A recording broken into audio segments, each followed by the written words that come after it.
Blessed love and peace.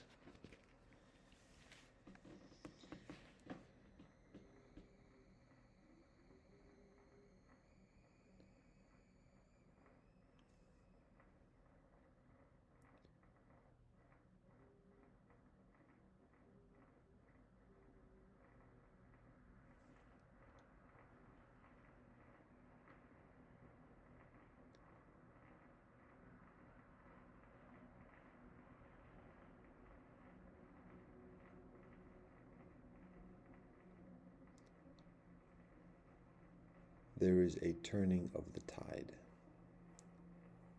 that is the most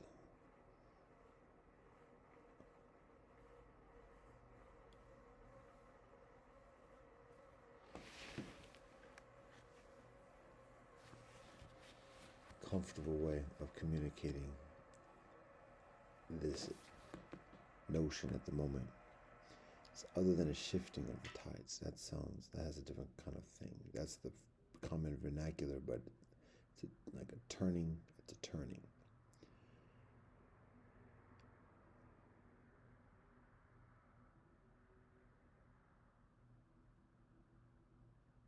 It is further akin to the experience of the change of a season in world civilization. This is hype talk again. First of all, yes, there's a wet mark on the head covering. Let's get past the aesthetic, please. There was just a white thing from me being half asleep from yesterday. Don't know how, but white is on it. But in order to do it, there it is. And not letting it dry because it is 6:30 in the a.m. Have not done prayers. Got some sleep, still fatigued. Out in the elements for hours, body temperature low. That's stress on the body. This is abuse. This is abuse. It is all my fault, but it is appropriate for me to articulate it so that it is recognized.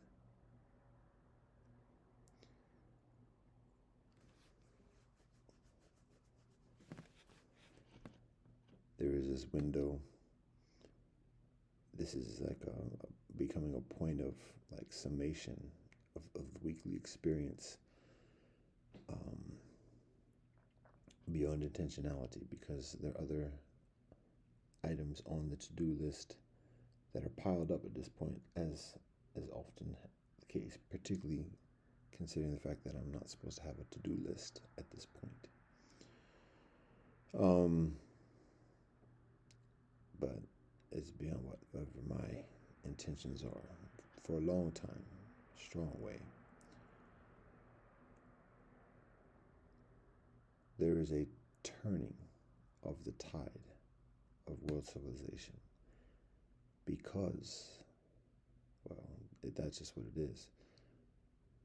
The reason why I say this, articulate this,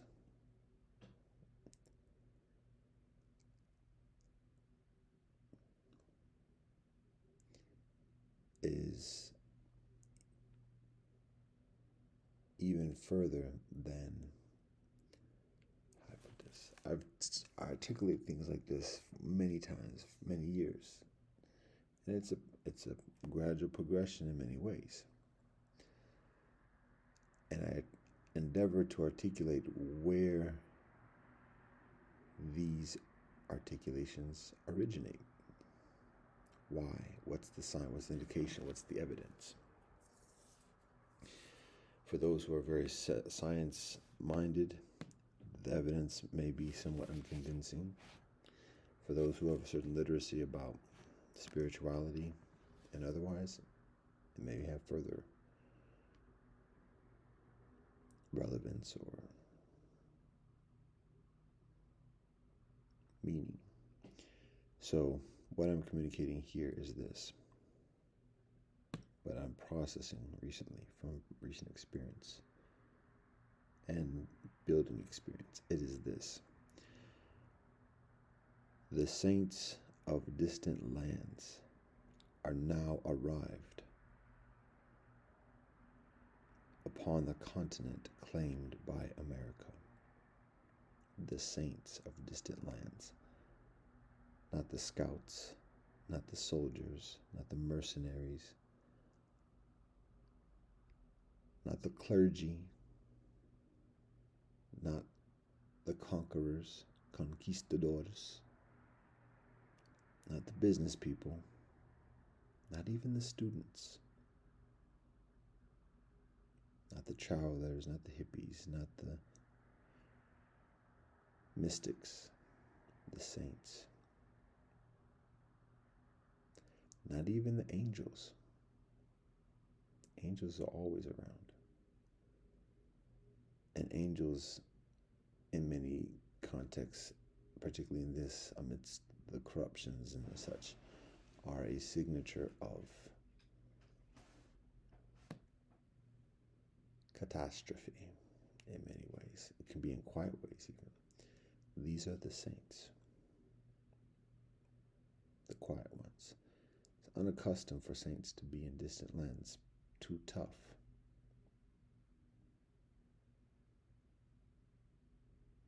And when saints are, it signals a turning.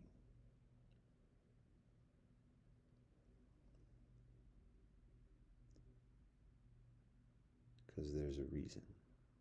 There is a sacred reason for saints to be on a distant land.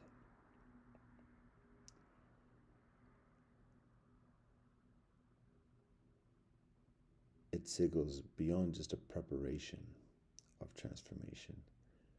It signals the foundation, or the already established foundation, through all the tumultuousness, corruptions, and otherwise. And this is not a veiled manifest destiny situation.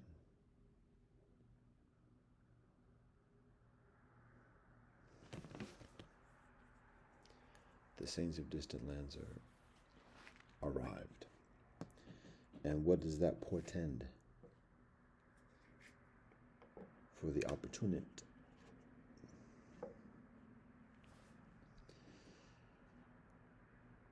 That the corruption, the malaise, the malfeasance, the atrocities, the abuses, the perversions, the degradation, the dehumanization, devaluation, subjugation, subordination, downpression is up. Not absolutely, because it's the nature of life, yet significantly, because at the moment, it is the way of society. The saints are arrived. And we have to be modest and humble and honest and dutiful in that expression, but I don't have to say quiet is kept. I don't have to explicitly reveal what saints I encounter for me to be able to witness this, to bear witness to this, testify to this. But I can say that the saints are arrived. And when saints are in the midst,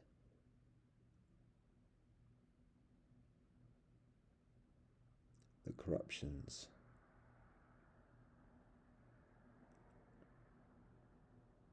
evaporate significantly, naturally, organically, calmly, cantankerously, convincingly. So this is a notice. It's not a threat. It's a notice.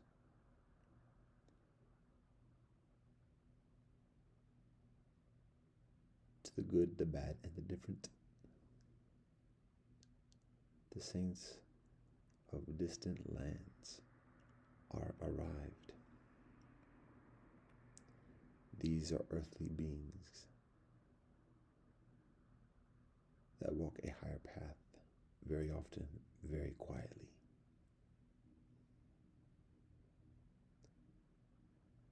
yet maintain an energy, a consciousness, a constancy of healing.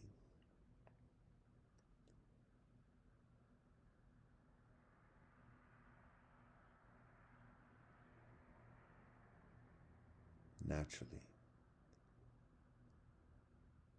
And the saints of distant lands who are arrived are working closer together. And this is beyond the interfaith movement and all the organizations affiliated with this. This is beyond this. Much of it is without a specific word or title or phraseology. It's very much infused within the fabric of convention, people working in ordinary offices, high and low, for a long time, for a brief time. Elders, youth, families. Not the smiley, oh, everything's nice. How are you doing? The genuine, humble, honest, modest.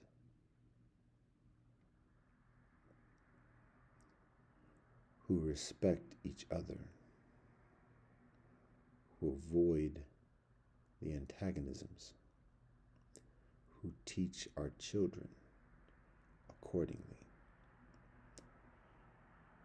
The saints of distant lands are arrived. The burden is shared. It's not all on me. It's not all on you alone. We are seen and we are supported. We are not invincible.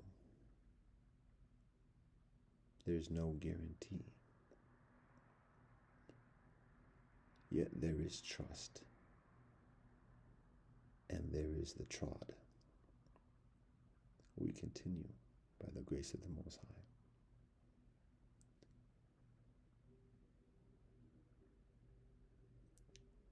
The saints of distant lands are arrived.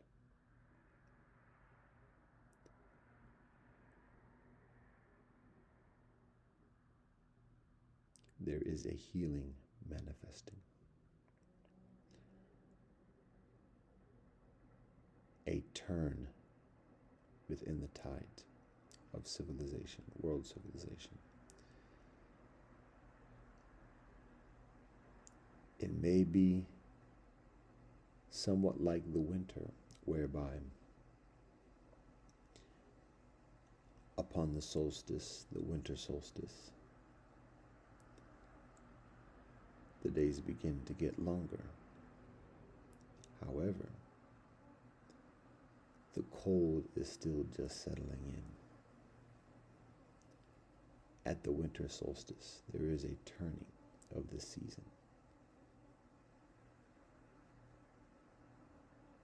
The days get longer. But the effect of the preceding days and weeks and months of the shortened days still accumulate even after the turn of the season.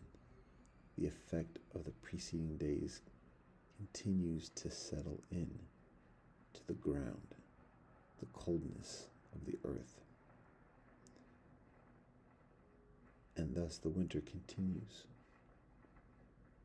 for a period until the effect of that turn is increasingly manifest. The days get longer. The earth is warmer gradually.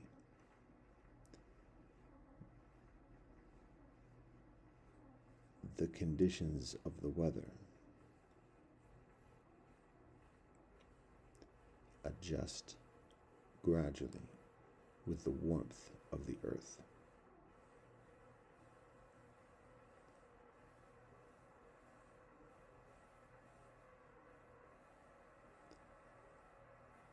Them say the Cold War is over, and yet kinfolk are still scrambling.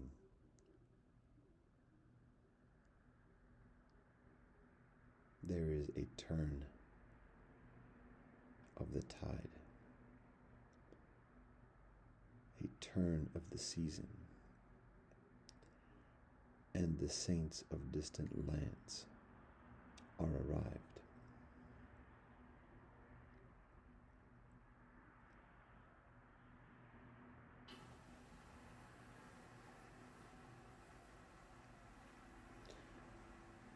For our African kinfolk, let's begin with our native kinfolk. With our native kinfolk, it's comparatively simple. It's already known. Creator, all our relations, the ways of our ancestors, the language of our ancestors, the traditions and practices and rituals. Continue. Relationship with the four directions of the wind: Inamaka, far sky, Grand Luna, Grand Far Soleil. All our relations. Continues as best as possible. Distancing from the imperial possessions. Valuing ourselves.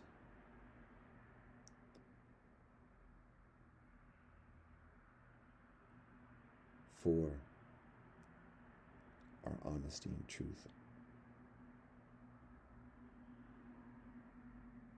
And the way in which we honor our relations.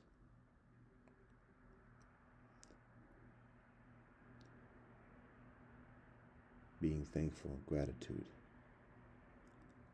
of continuing to walk on the land, albeit in many ways somewhat distant from where our ancestors walk, but still in proximity and increasing that proximity. That's a general guidance, consideration, encouragement for native kinfolk. For African kinfolk,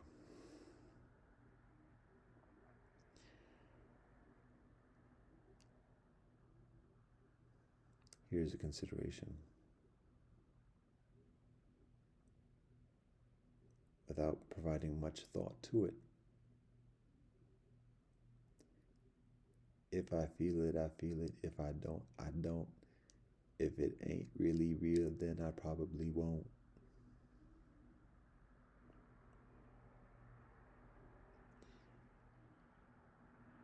A consideration. When is the most recent Black victory that you can recognize occurring? Significant Black victory with Black heroes and Black leadership that manifest independently, no help,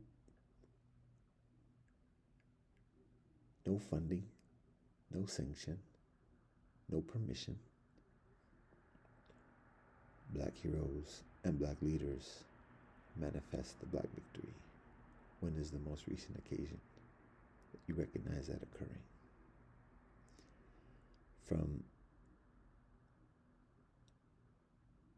the current observation from this side at this moment, we can evidence numerous victories, if other than absolute victories, building victories through history, yet building victories that seem to be put on pause at a certain point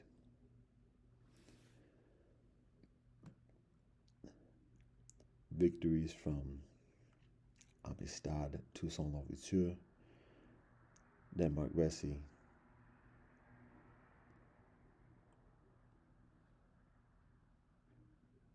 Nat Turner. We can talk about the realms of Frederick Douglass, Booker T. Washington, Du Bois, Marcus Garvey, and that's just on this land, in this vicinity. We can talk about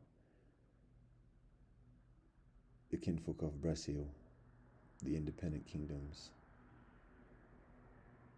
We can talk about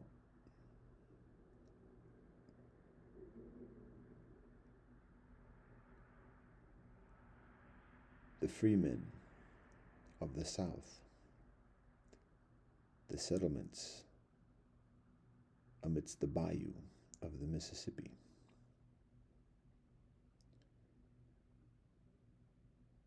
We can talk about the Harlem Renaissance.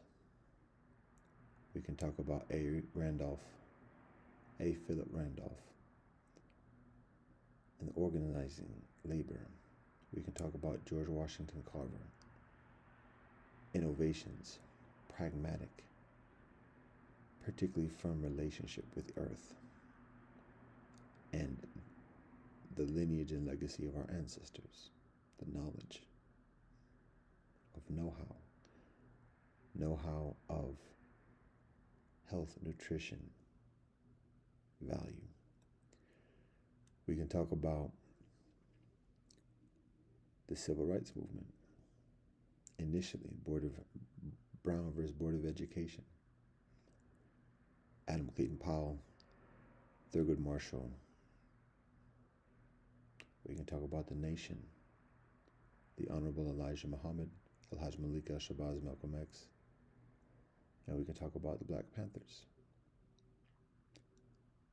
And that seems to be where the Black victories are paused, because it is at that time,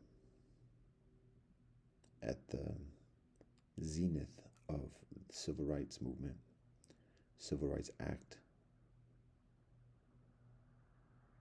Essentially, we could say the Civil Rights Movement culminates in the Civil Rights Act, because after that, the focus changed significantly. Instead of being independent, some may argue if it was ever a matter of being independent, but what else is freedom? The focus becomes part of assimilating, equality, inclusion, affirmative action, but being a continual drop within the barrel. And in that experience, the definition of victory changes, dilutes, warps, twists into money, job status, rather than self-knowledge, self-determination, self-respect. And thus, the victories that are manifested by Black kinfolk since that time, by and large, are manifested as employees and subordinates of imperialism, rather than independent manifestations of spirit.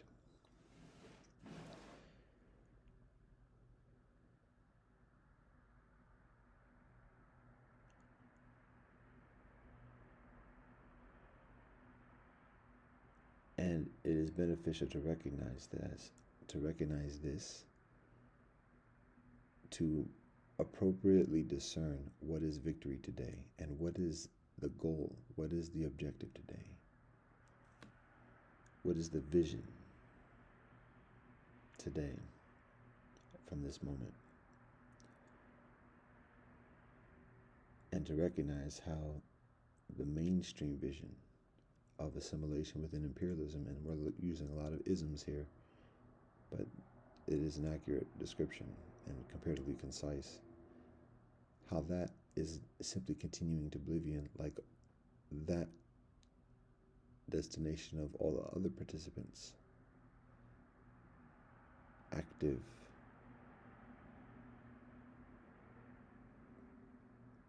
participants. To be sure, there are black victories within recent generations and within recent years. However, those black victories are very much off the radar screen, are comparatively quiet and unsung. Many of those black victories involve repatriation, Shashamane, bamboo roots,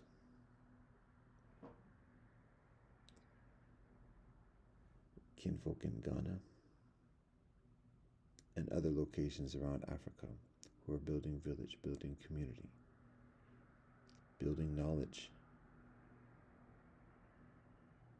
and respect. Not big names,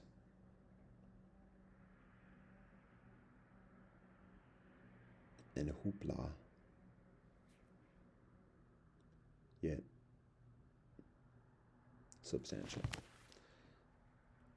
with trials and tribulations along the way.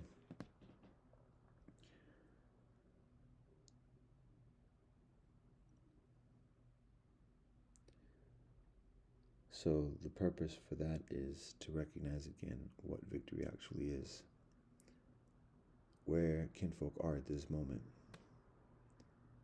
and how to direct kinfolk selves towards genuine victory.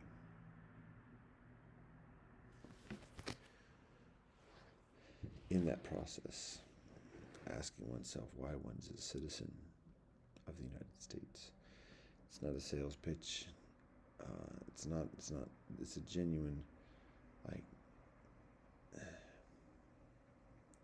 and further invitation for awakening, sobriety, and healing.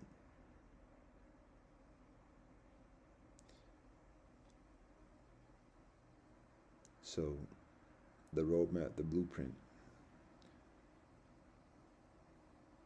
for black victory today is even beyond blackness itself. It's African, Al-Kebalan, learning the tribal languages where one comes from, the tribal names, and being in further relationship with ancestry, heritage, and further.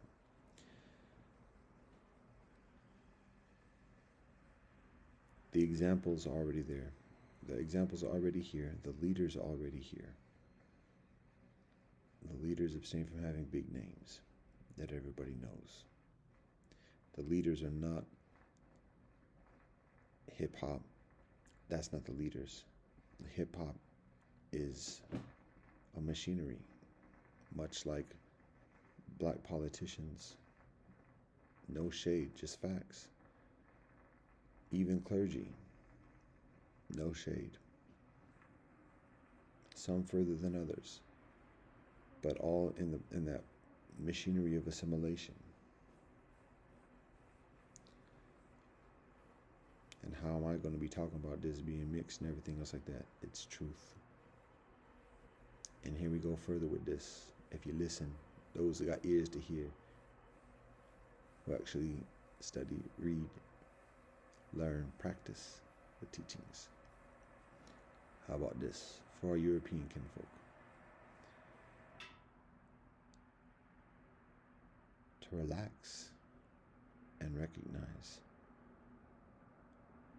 one's own enslavement within imperialism, how much one has lost of one's own self in the imperialism of America.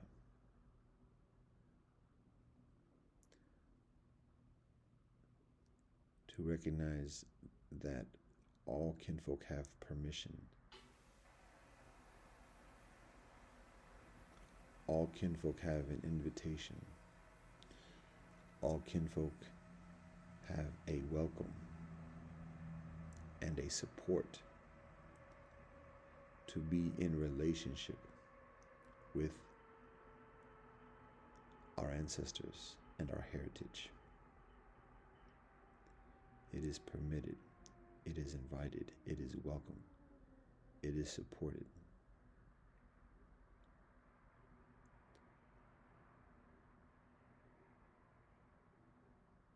To learn the languages, the names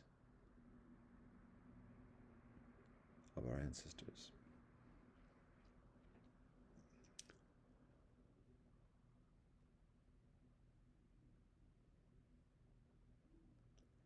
It is a delicate path. We could say trepidatious, we can say tenuous, we can say tenacious path, because much of what is relinquished of our heritage in this respect, in order to be successful and victorious within American society,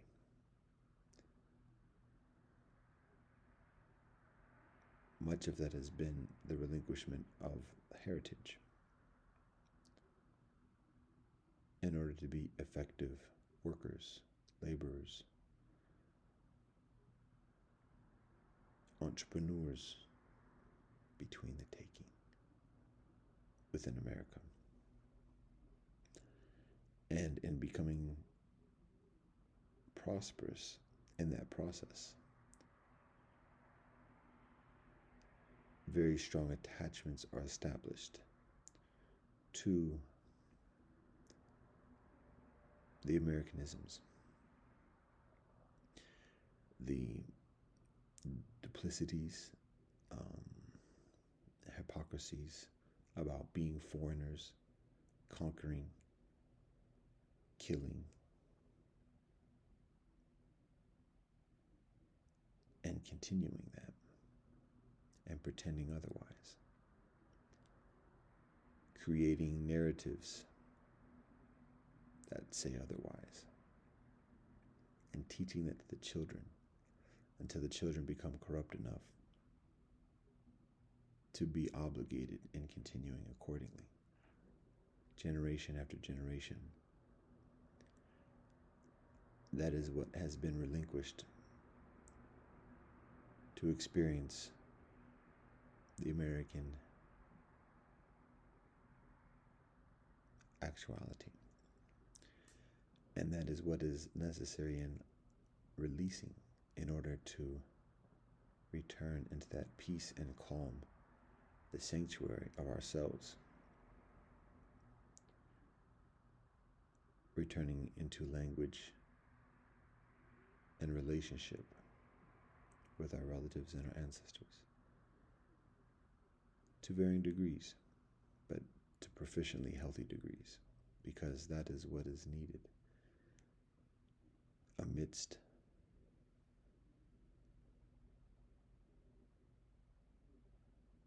the continuing progression of civilization and the infinite projections, travels, migrations beyond the atmosphere. There is a continual need of rootedness and reconciliation, stability.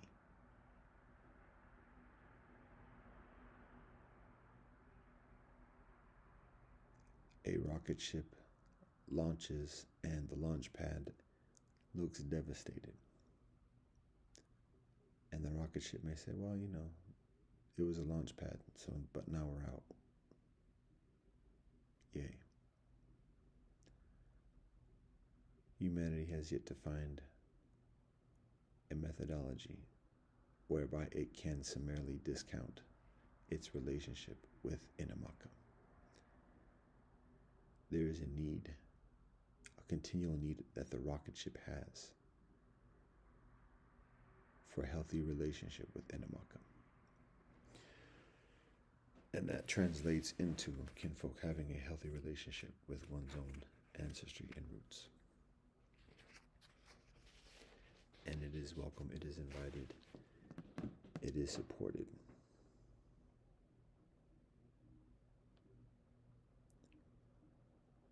It is permitted. And to recognize also, again, white folk, how much white folk are slaves. Everyone who identifies as a white folk is a slave, just as much as any black folk who identifies as a black folk is a slave.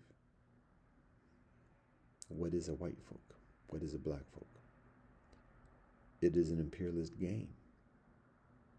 It is pimpology, for better and for worse. So health and well-being is acknowledging that and progressing beyond it as much as possible.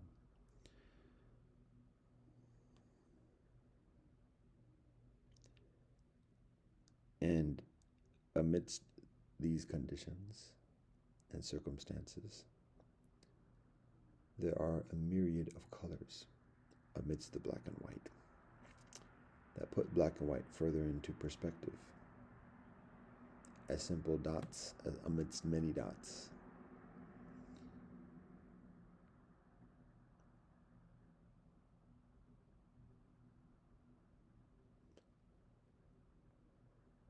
That the beings of Earth abstain from reaching either of those dots, black or white, and thus are just other dots within the myriads of colors.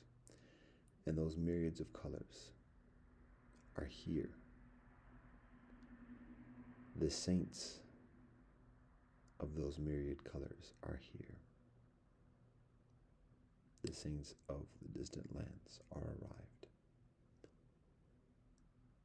And the methodologies of competition and conquest and corruption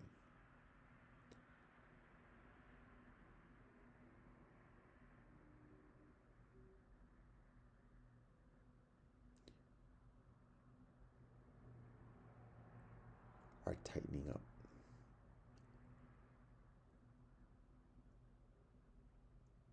Are less effective.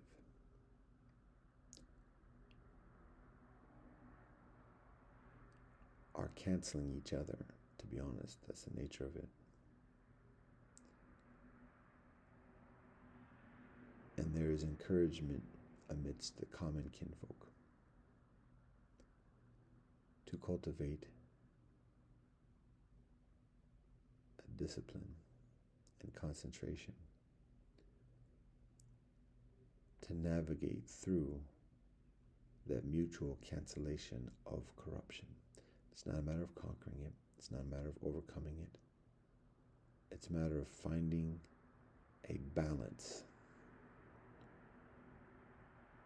that is enduring, that is sustainable, natural, healthy, whilst the tumultuousness unsettles itself.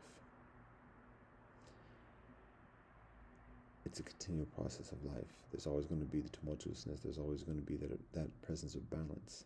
And it's our decisions how we move accordingly. There are eras where the tumultuousness may seem further prevalent and intense.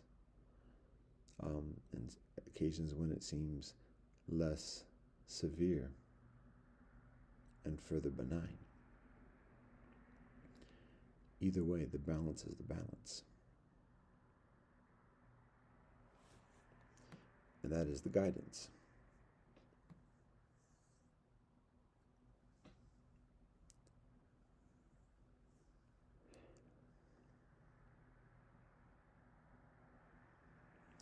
Regularity, routines, sharing and responsibility, communication, relationship, living with those we love.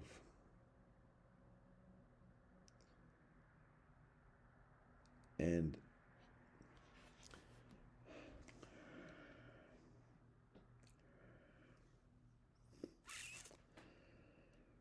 okay.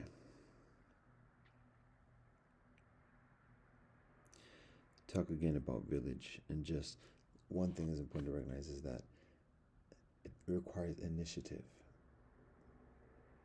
We need to push the envelope.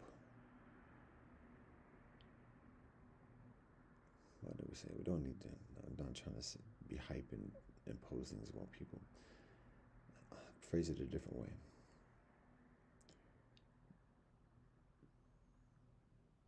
In many ways, particularly those who perceive oneself, self-perceive oneself as being marginalized or not having the means or whatever to do certain types of things.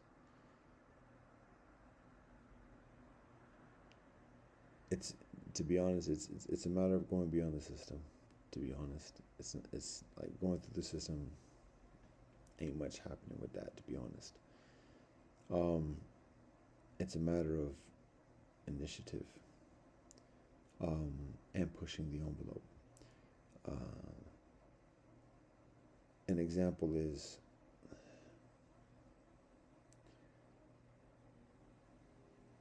where there's a stagnancy, making an effort, making initial effort with the system, going through the protocols and the initial protocols. And when there's the typical kind of brush off, oh yeah, wait, did this process, so here, fill out this application. No application, no interview, no evaluation, no.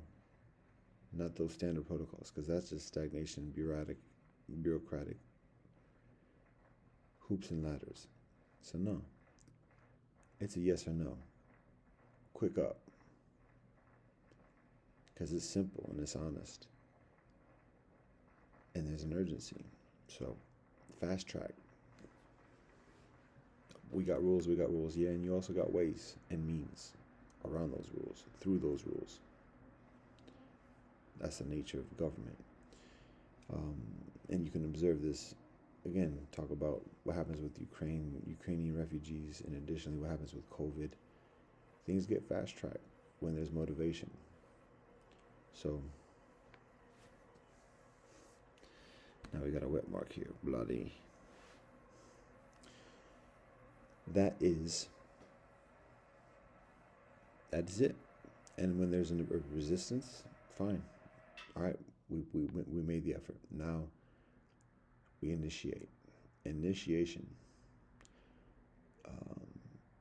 It depends on what the project, what the endeavor is. But an example of this is when we're talking about land.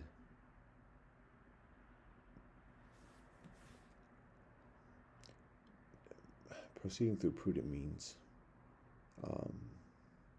and taking steps, sometimes small, sometimes large, depending upon the conditions, and not being rebellious, not being criminal, being all up and up, out front, no apologies. This is legitimate. This is authority. This is a need that is not being met by those who claim to be the governing entities that provide for these needs. So it is being done from the proletariat.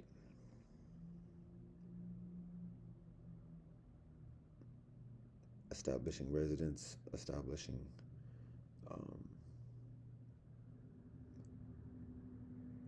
workspace in ways that are perceived as abrogating the established rules of property, ownership, titles, rents, taxation, and otherwise. In employing this methodology, it's beneficial to be as independent from the authoritarian constructs as possible, because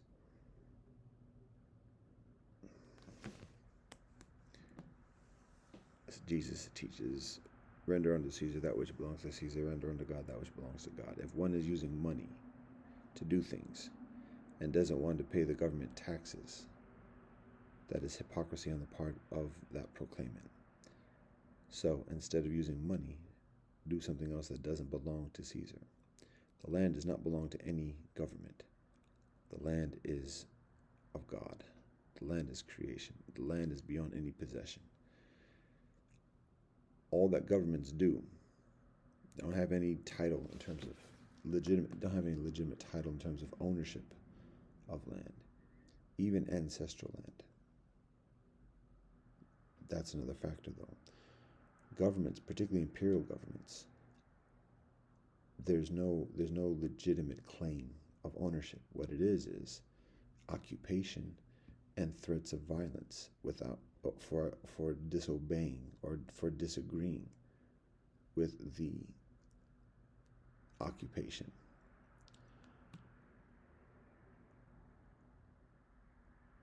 There are holes and there are fragilities within those claims from the imperialist authoritarianism.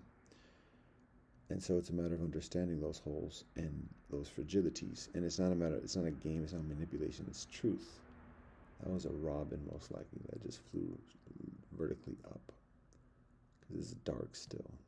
And robins are generally the only birds that fly this dark in the AM. It wasn't a bat either, because it was too straightforward, presumably. It's not a matter of manipulating. It's not a matter of rebelling. It's a matter of truth.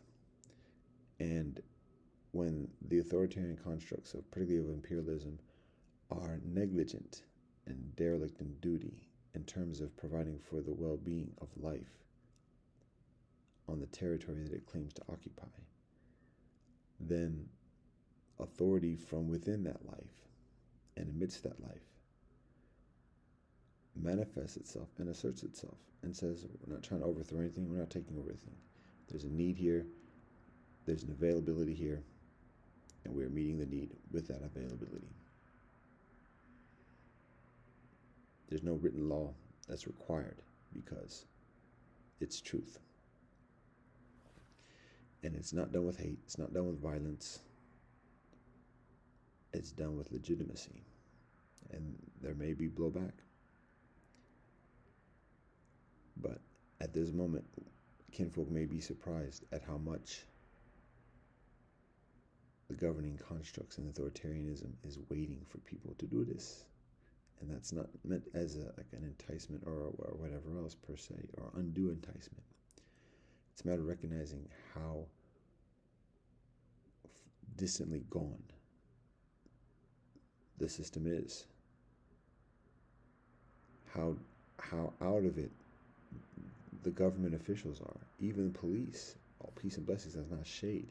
It's a matter of recognizing that even police are extremely limited in protecting and serving the life of one's jurisdiction, and thus are yearning for people to step up and call out the leadership, not to call the leadership, but just be truth, regardless of what the law says.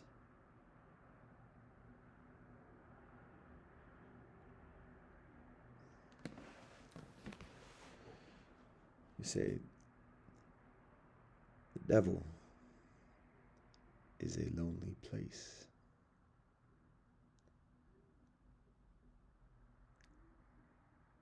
And heaven lives beyond the fear.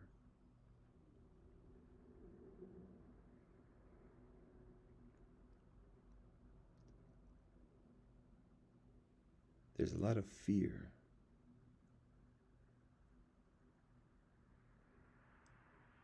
about standing up and doing what we know is right, doing what we know is honest, doing what we know is healthy,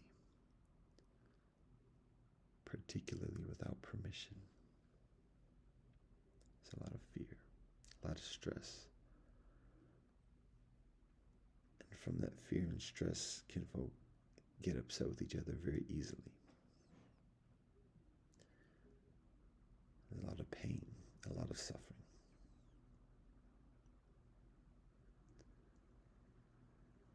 There's a lot of opportunity. There's a lot of availability. There's a lot of encouragement.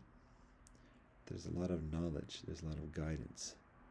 There's a lot of inspiration. There's a lot of support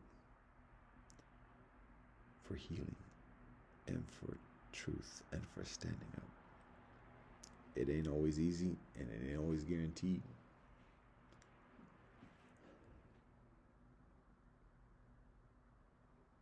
But it's always healthy. It's always here.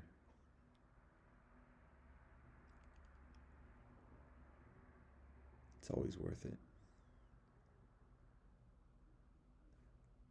With all thanks and praise to the Most High.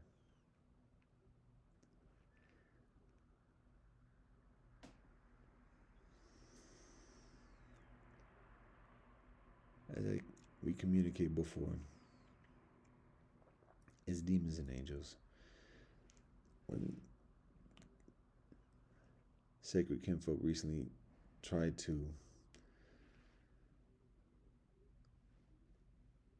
suggest the situation with the sukkah tent, the sukkah schoolhouse was always just people who are probably drunk or high or something like that. And it's that dismissive, like all that, just like pretend it didn't happen kind of thing. No, the 11th of September was just no. COVID, no. Don't sweep it under the rug. Acknowledge it for what it is.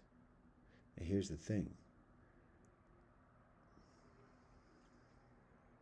To be mindful of, if you get this like next level type stuff, and that's no condensation, or the vocabulary. It's no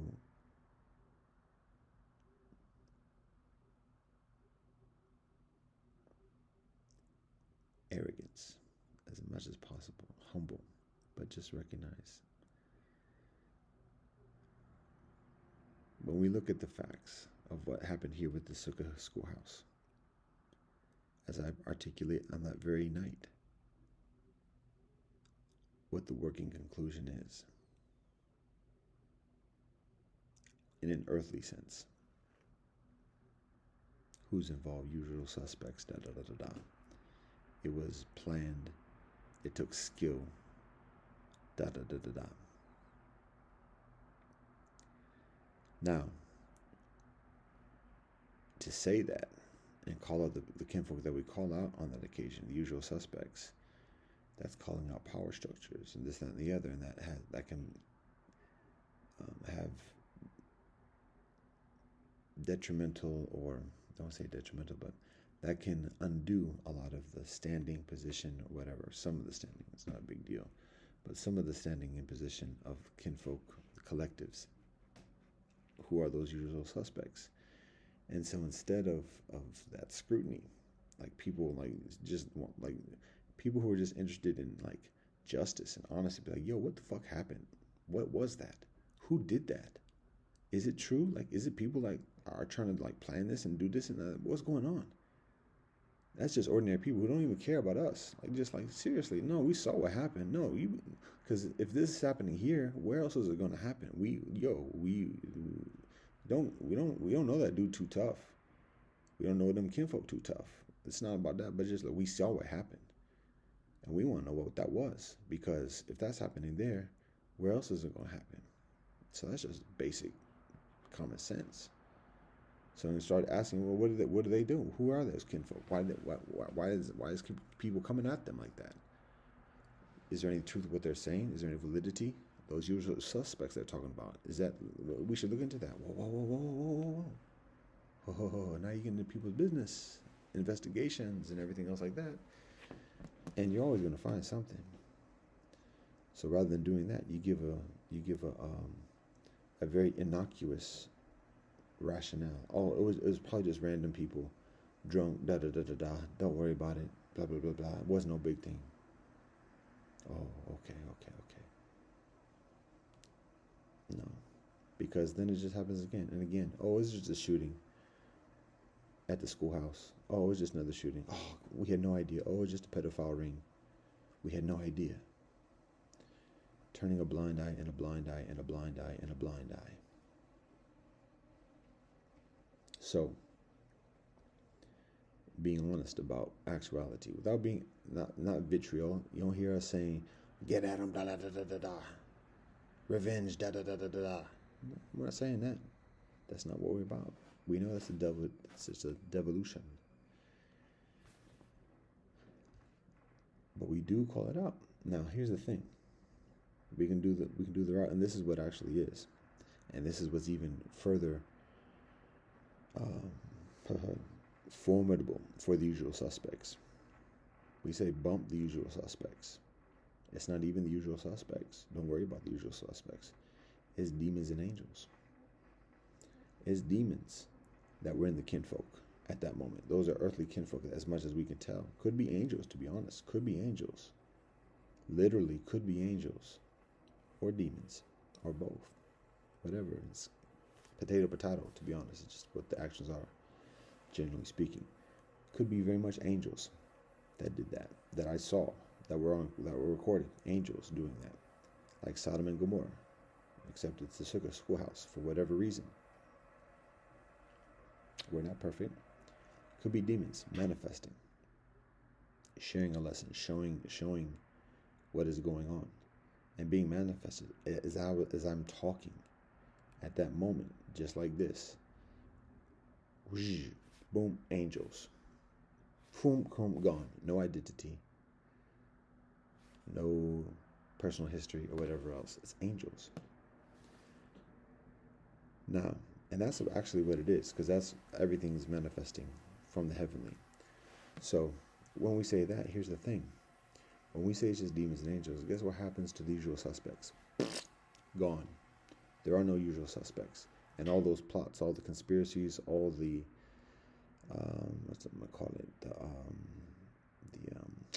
Intel, come on, what's that word? Illuminati evaporate. All the hidden, cults and everything else like that. When kinfolk just say, oh, it's just demons, then those actual beings, people, earthly beings that are manipulating, doing all these things, all the authoritarian constructs and beings in the levels, evaporate. All those middle people, it's just middlings.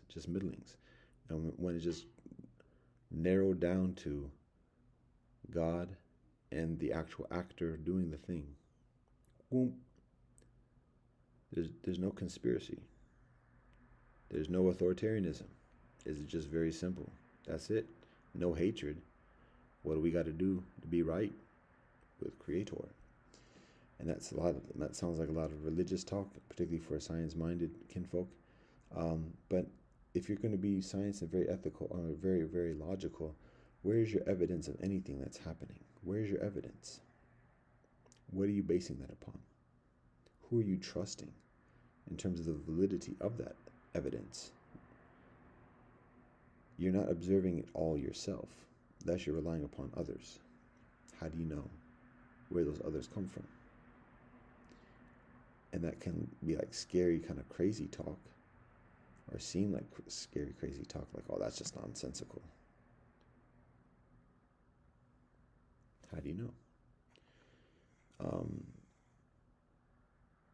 And there's little ulterior motive in posing that question. Not a matter of like dissuading or throwing off track or anything else like that. It's legitimate. That's what we base off.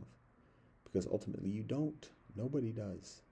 Everything is built upon an element of faith and trust in that which we do not evidence or experience ourselves from what we are taught by our parents and the people who bring us up, teachers and otherwise. We do experience certain things. There are certain confirmations through our personal experience, but continually through life, we significantly, infinitely rely upon the testimony of others that we do not evidence ourselves. So, the communication of demons and angels annihilates the middlings. The middlings become irrelevant.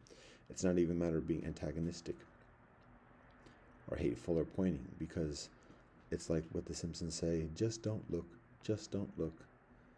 When the monsters are terrorizing the city, and the monsters are coming from the billboards, the advertisers additionally, and then Paul Anka, special guest, arrives and gives the anthem. to the town people, just don't look at the billboards. And all of a sudden, the monsters disappear. And the irony is that The Simpsons are accused of being some of the worst or the most like tenacious conspirator Illuminati kinfolk, maybe in media. Harvard graduates predicting all these occurrences that happen years later, and being acknowledged or accused of being like those satanic cults that have these powers of doing things, but have to communicate it to the populace first before doing it, to give the populace an opportunity to avoid it happening. But without the populace appropriately responding, whoop, there it is. Just don't look. Just don't look. For those who have eyes to see and ears to hear. Yeah, what is that? Did you see that? Tell me, can you hear me? Is that the song? Can you see me running? Can you hear me running? Maybe that's what it is. Whatever it is.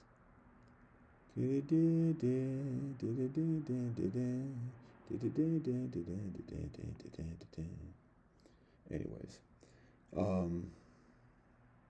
is that enough for the moment? We done did an hour. It's 7:30 hora, and still have not done prayers and work to do. So, to get back into our routine, because that's what our solution is, just a routine, the rhythm, regularity, reassurance.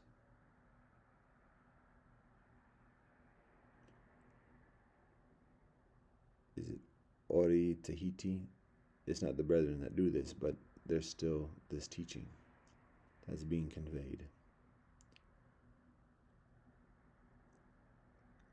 The waves, the tides, the motion, the cycles, the fluidity, the healing, civilization, people, earth, life, water, plants, garden, heaven, earth, man, woman, children, family, clans, all our relations.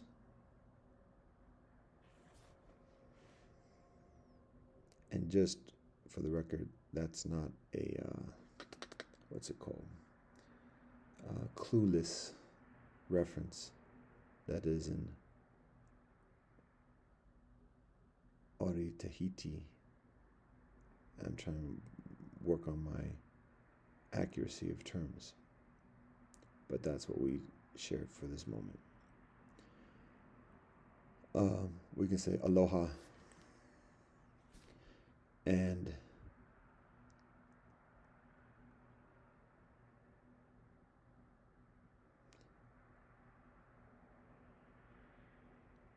here's a positive one, and God willing, we can wrap it up with this for the moment. From recent reasoning and striving for victory, here's a consideration. We got tres cosas.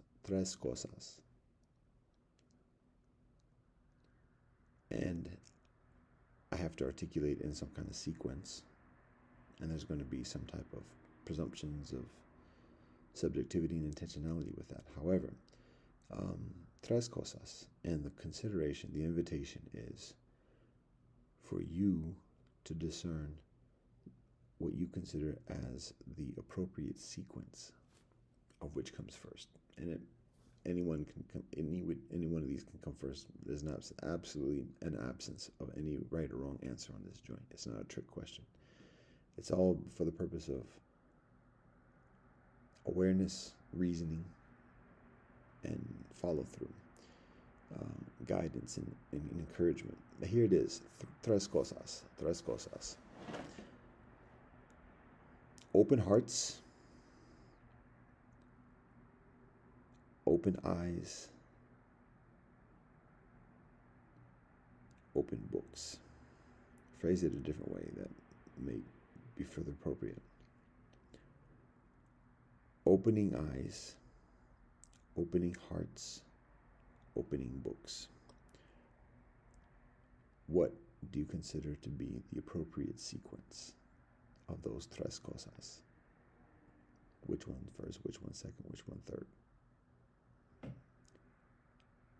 Does it depend on the conditions, the circumstances, the kinfolk? That's what it is. That's what it do. That's what's happening. That's what's up. That's what's going on. Did. That's the joint.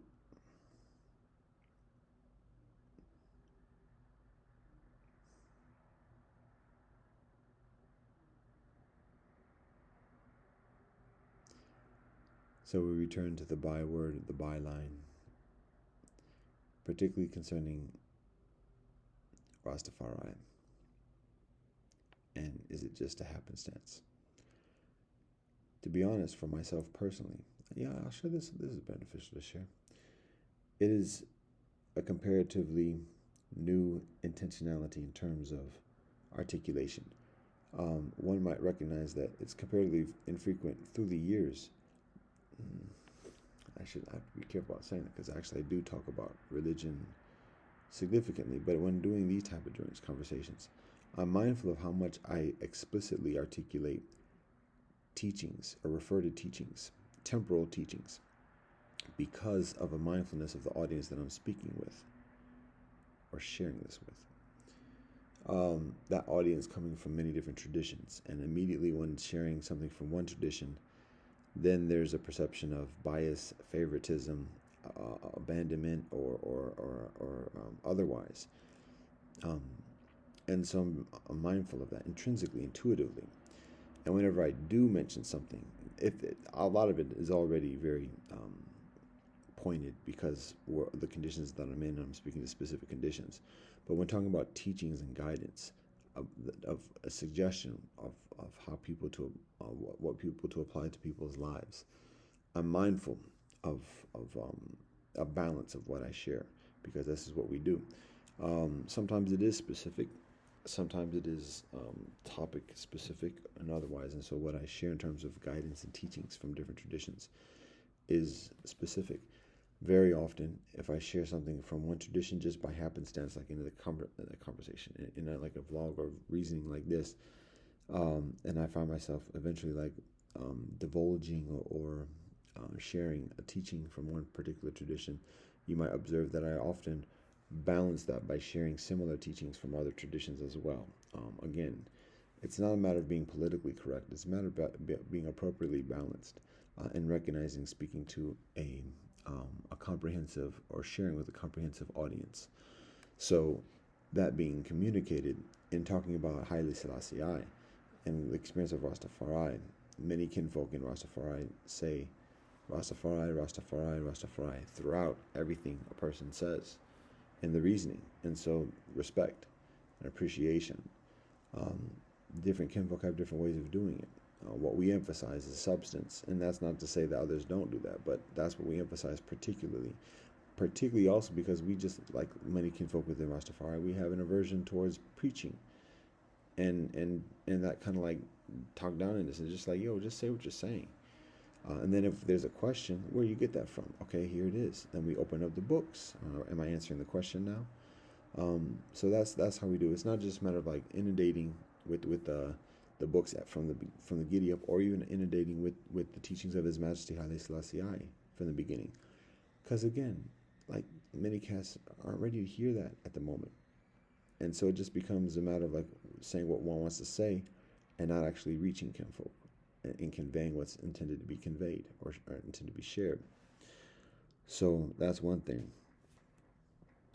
And then in addition, to be honest, I've studied the traditions from around the earth: Judaism, Buddhism, Christianity, Hinduism, Taoism, Islam, for over 20 years.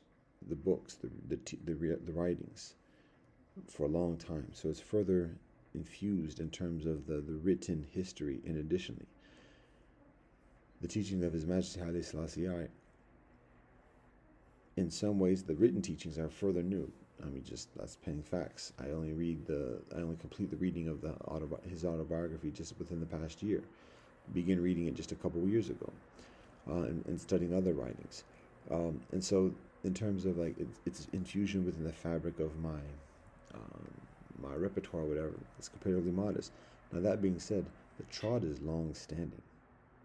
The trod within Rastafari is long-standing beyond. It's actually what precipitates my study of the scriptures. So my trod in Rastafari is for over 20 years, legit, 100%. And it's a gradual process of awakening. And that's what I can convey. And in that trod, again, it's a matter of saying the substance. Just say what you got to say. And then it becomes evident how that is within, I won't say conformity, but it's within congruence and synonymity of his teachings, the teachings of His Majesty Haile Selassie I. So,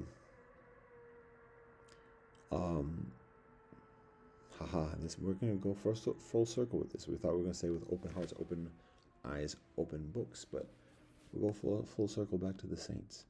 So what I say in terms of my trial within Rastafari, as I said before, it begins even before one identifies any tangible beginning. I can talk about the first time I prayed in a church, a chapel, when I'm at university. I've shared that story before. That's what opens my eyes initially in a spiritual path. The next time I prayed was, I'll do the math on this one. Wow.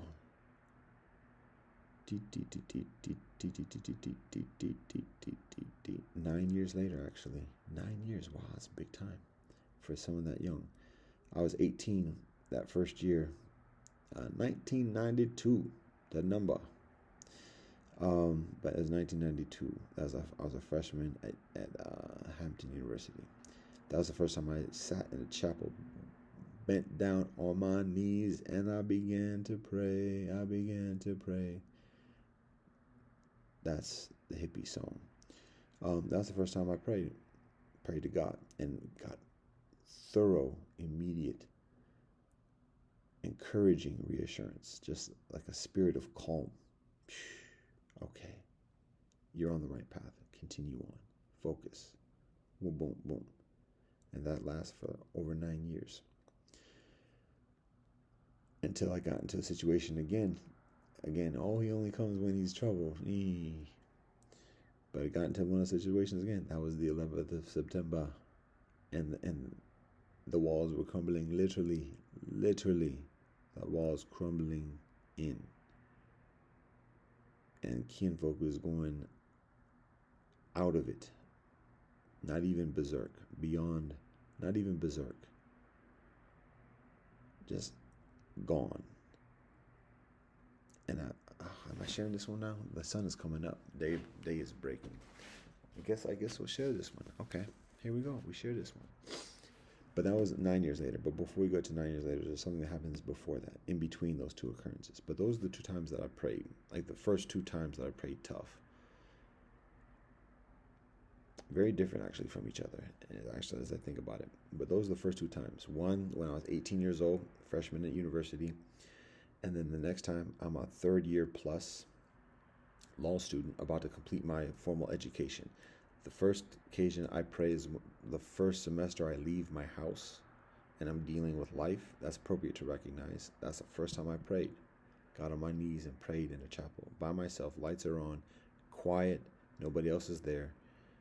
The doors are always unlocked. The doors are always open, or at least unlocked. It's known for that. You can see the light from outside. It's always on. It's a safe place. The Reverend Battle, who was the Reverend at that time, beautiful spirit, has a congeniality. It didn't go to services too tough, but I knew enough to be like feel comfortable going there. And so, boom, yo, this is where life is at this moment. I need to pray. And I do. And God responds. Hallelujah. Alhamdulillah. Baruch Hashem. And ain't perfect after that. Strengthened. And even like life becomes a dream. Like it becomes too nice. Temptation, distraction, and everything. And your trials and tribulations accordingly. Dropped 100 pounds, got connected with groups and this, that, and the other, and just feeling like, yo, this is the life that I always lived when I was in high school. But also getting caught up in superficial stuff and making ignorant, selfish decisions accordingly.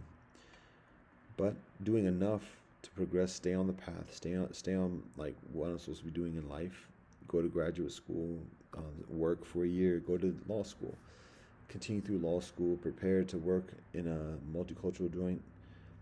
But then things like start to fall out, and recognizing like yeah, kinfolk ain't about this life in terms of peace and kumbaya and stuff like that. Not only that, boom, 11th of September, us versus them and everything else, and like can't describe the amount of like stress. It is warfare, and it is like immediate warfare, and the enemies. And I don't have no enemies, but the kinfolk calling enemies is immediately around. Anyways, before that though, that was 9 years later. We get into that position when we get out of the formal, the protections, the greenhouse of education and school, we start to experience life, the tenaciousness, like cutthroat, no prisoners taken, but just like we get a taste of that no mercy. And again, it got to that point where like, yo, I need to pray. That was 9 years later, as I was, what would that be, 27 years old, about to graduate from law school, complete my formal education. Now, there was something that happens in the middle of that. There are a few things that happen, but one particular thing that pertains to Rastafari. I go to Africa, the land of my ancestors, one of the lands of my ancestors, particularly the land of my ancestors who are forcefully taken. So when I go there, it's a spiritual experience, as I have communicated numerous occasions before. It's a spiritual experience literally upon standing on the soil, the ground, the tarmac of the airport, looking up into the sky like at the moment as it's just lighting up after a long, dark air flight over the continent, interestingly, and not by happenstance.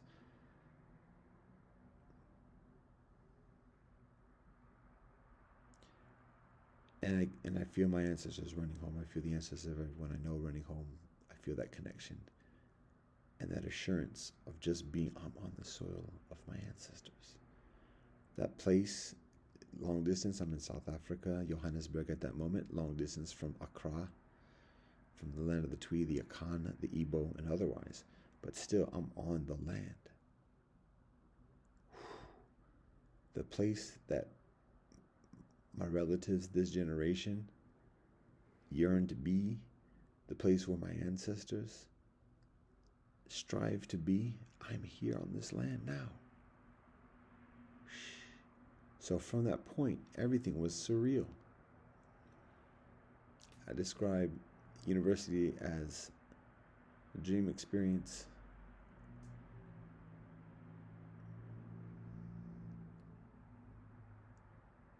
Africa is a spiritual experience.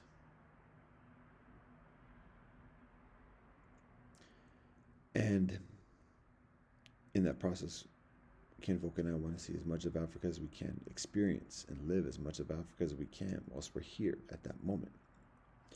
So we go to Zimbabwe. When we go to Zimbabwe, we meet Rastafari brethren. First occasion in my life, to my knowledge, of meeting and talking with Rastafari brethren. And it's vibration from immediation. And we reason for days in that experience. And from there are spiritual seeds that are sown, a message that is shared, so that when I return to the continent of the United States, claimed by the United States, There's a peace. Up to that point, I just finished first year of law school, about to drop out because what's going on? I talk about my ancestors being property, and that's a law today. And you want me to study this for 3 years and then live this for the rest of my life and get paid doing it and like sell out people, my peoples, and doing it? No. Why am I doing this? But once I got back, it's okay. Go through the process, complete it. It's okay. And I had that sense of peace and calmness when I returned, such that when I go back into the hallways of law school, I say hi to everybody. Everybody. Everybody. Everybody. Everybody. Everybody. Everybody. I say hi to everybody. Why? That's the nature of the peace. Ask His Majesty Haile Selassie. Who does he say hi to? Who does he visit? Is it just Kwame Nkrumah? Is it just leaders of Africa? Oh no. He goes to Europe, to Sweden, England, France, Belgium. Everybody. I say hi to everybody in law school. And when I do that, I see how much everybody in law school is suffering. And that's no shade. That's facts. How much people are fearful, how much people are hateful and looking for love and peace and honesty. And when I do this a lot, every time, and people see me doing that, people start to wake up, be like, who is this dude? Is he serious? What's his game? But he keep on doing it to everybody. He can't be doing it that long and be at some kind of game. Now, I'm not perfect, and I have my indulgences, my weaknesses with sistren, abuses, selfishness. But by and large, I'm thorough and genuine, and people respond. Wow, we're not going to get into all of this because it's time for me to go now. I got to go. I got to get back into life. So, the point is that strength, that peace is part of the awakening of Rastafari within myself. And I was way too deep in the belly to just come out Rastafari. There's too much. I'm too connected with kinfolk at that time, particularly, to just, because then it'd be just abandonment or whatever else, something else. I mean, it was just too tough. It's just things shake up too much.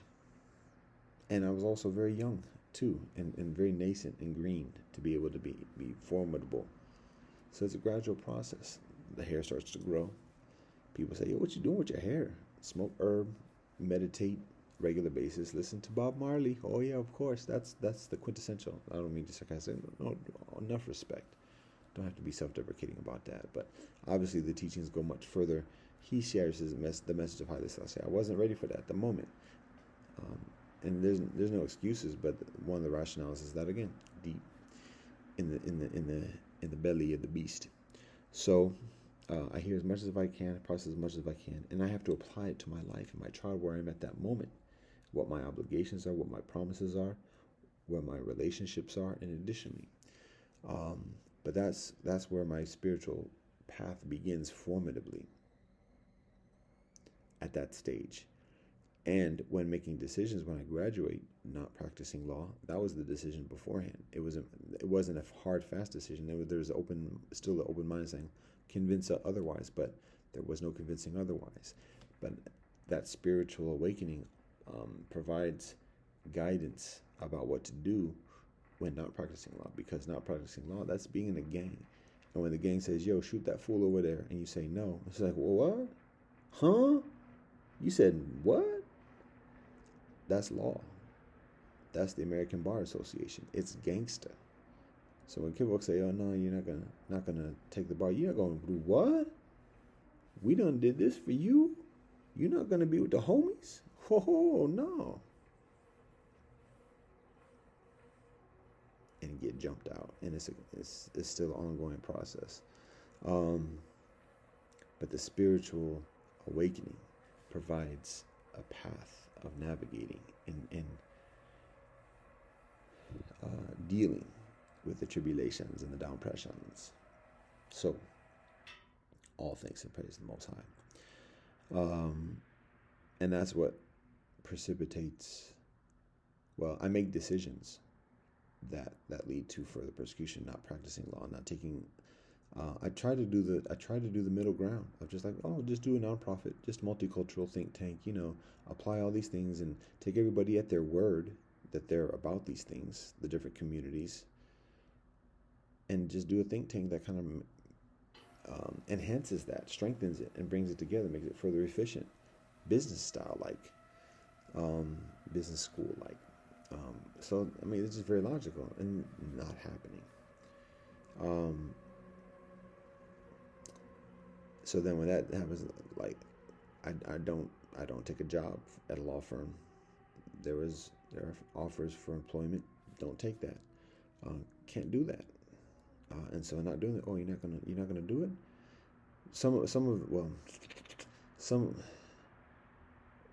The situation with the think tank, Asona is actually what it's called. We call it Asona Ashram today, but at that time it was called Asona Inc. The thing is, like, pretty much it wasn't going to happen unless I take the bar. That's pretty much what it was. Like, all the connections and everything else I have are willing to do it as long as I take the bar. That's pretty much what it was. And when I don't take the bar, yeah, it ain't gonna happen. And there was an absence of a community of support, multicultural, like, to get the backup, so that if it doesn't happen through the conventional ways that I was attached to significantly at that point, with the schools and everything else that I'm affiliated with, if it's not gonna happen through that means, then, like, it's a matter of like some cultural entity coming in and say, okay, no, we'll back you. And that's usually the scenario. Like, if somebody's trying to do something a mainstream, assimilated way, and then gets abandoned, then the community comes through and says, no, we got you. But when they got you, then it's like in a legitimate, honest way. It's much further, like, low budget in terms of, like, just like bare necessities, and it's also further honest, like, in the midst of people and relationships, and like connecting with, like, the earth kinfolk.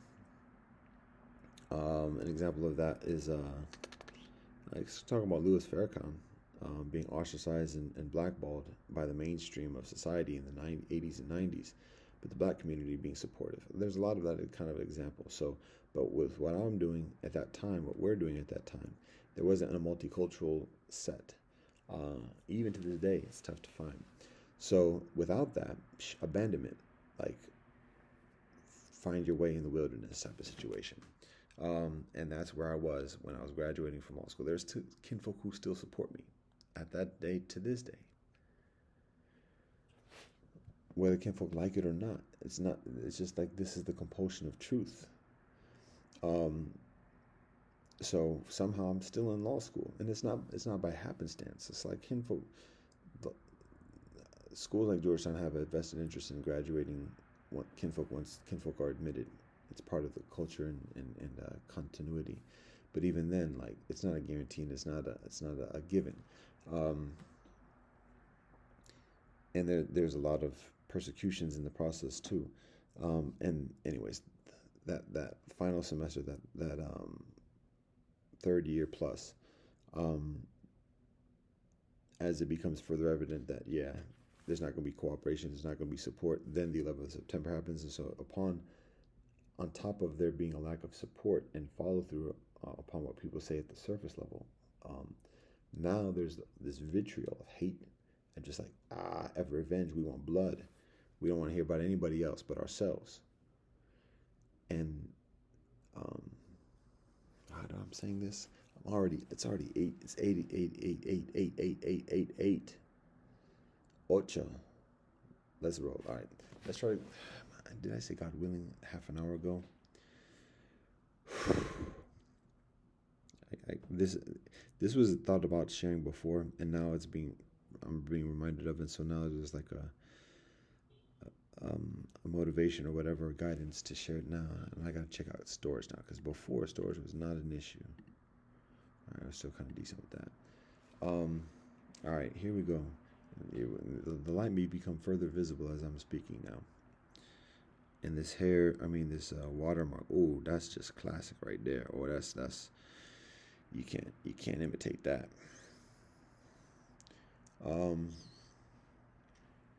Here we go. What am I talking about now? I'm talking about all right. That semester.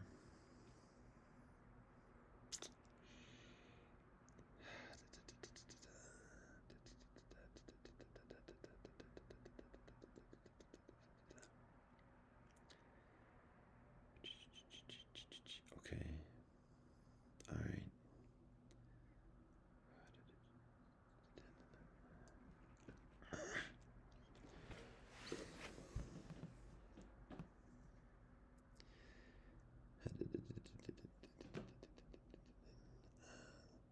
What I'm gearing towards is speaking to the fear. Dreams. Okay. Okay. Let's see if I can remember all this now. I'm going to go back into some of the stuff that I've shared before. So,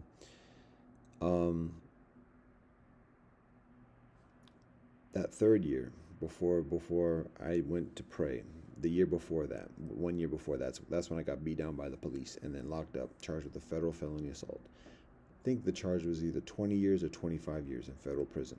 Serious. No. What did them say? Oh man, like kinfolk are not playing. Kinfolk are playing for keeps. That put it that way. And the fact that I'm in law school, that's even further motivation. Oh, let's get one of them. Oh, that's going to be a nice notch on our belt kind of thing. Like, just recognize that how predatory people are, how predatory the system is, the system of people are. It's not just the system, people are predatory. And then people working as a system are tenaciously predatory. And when people are a cog in a predatory system, it's not even a question of what's honest, what's just, what's truthful. It's just a matter of what can we do? What can we get away with? Can we get this fool? Does he have backup, or can we get this fool? That's what it becomes. Now some kinfolk might get involved in like the setups and stuff and like leading kinfolk into falls or whatever. We only have ourselves to blame at the end of the day. But just I experienced firsthand what it's like facing a prosecutor that no haps, out for blood, out for keeps. Can we get this fool? And I don't give a fuck who this dude is. I don't give a fuck if he's a law student. I don't give a fuck how nice he is, what he does for the community. I don't give a fuck. I don't give a fuck that he works at the child care center. I don't give a fuck that he's part of this group or that he works with that. I don't give a fuck. Can we get this cool? Can we get this fool? That's it. No negotiation, no reasoning, no middle ground, no haps. I don't give a fuck. I know what that is when facing that from kinfolk who are supposed to be in the same fold. So 20 to 25 years, one of those, either that 25 years would be up just about now, this next year. 25 years, federal prison. No other charge. Federal felony assaulting a police officer. That's it. That's the only charge. No middle ground. No plea bargaining. I wasn't going to plea bargain anyways. But no plea bargaining. No this, that, and the other. That's it. Trial date. Last day of class. That's it. Stress during that process. Yo, it's warfare. Let's go. Battle lines. Places. And that's what it was. Now, the thing about it is this. Yes, the prosecution at the last minute folds, but there was a middle ground, a wee bit of a compromise, so that they dropped the charges, but on the condition that I don't get arrested for the next year. Hold on. Now, I don't control whether I get arrested or not. That's a very nonsensical condition to agree to, because I could walk out of that courtroom and get arrested. Easy. And whoop, violation. Now the charges are brought back, and now not only are they brought back, now he looks even further guilty because he violated the agreement. So he must be da da da da da. Why would I agree to that?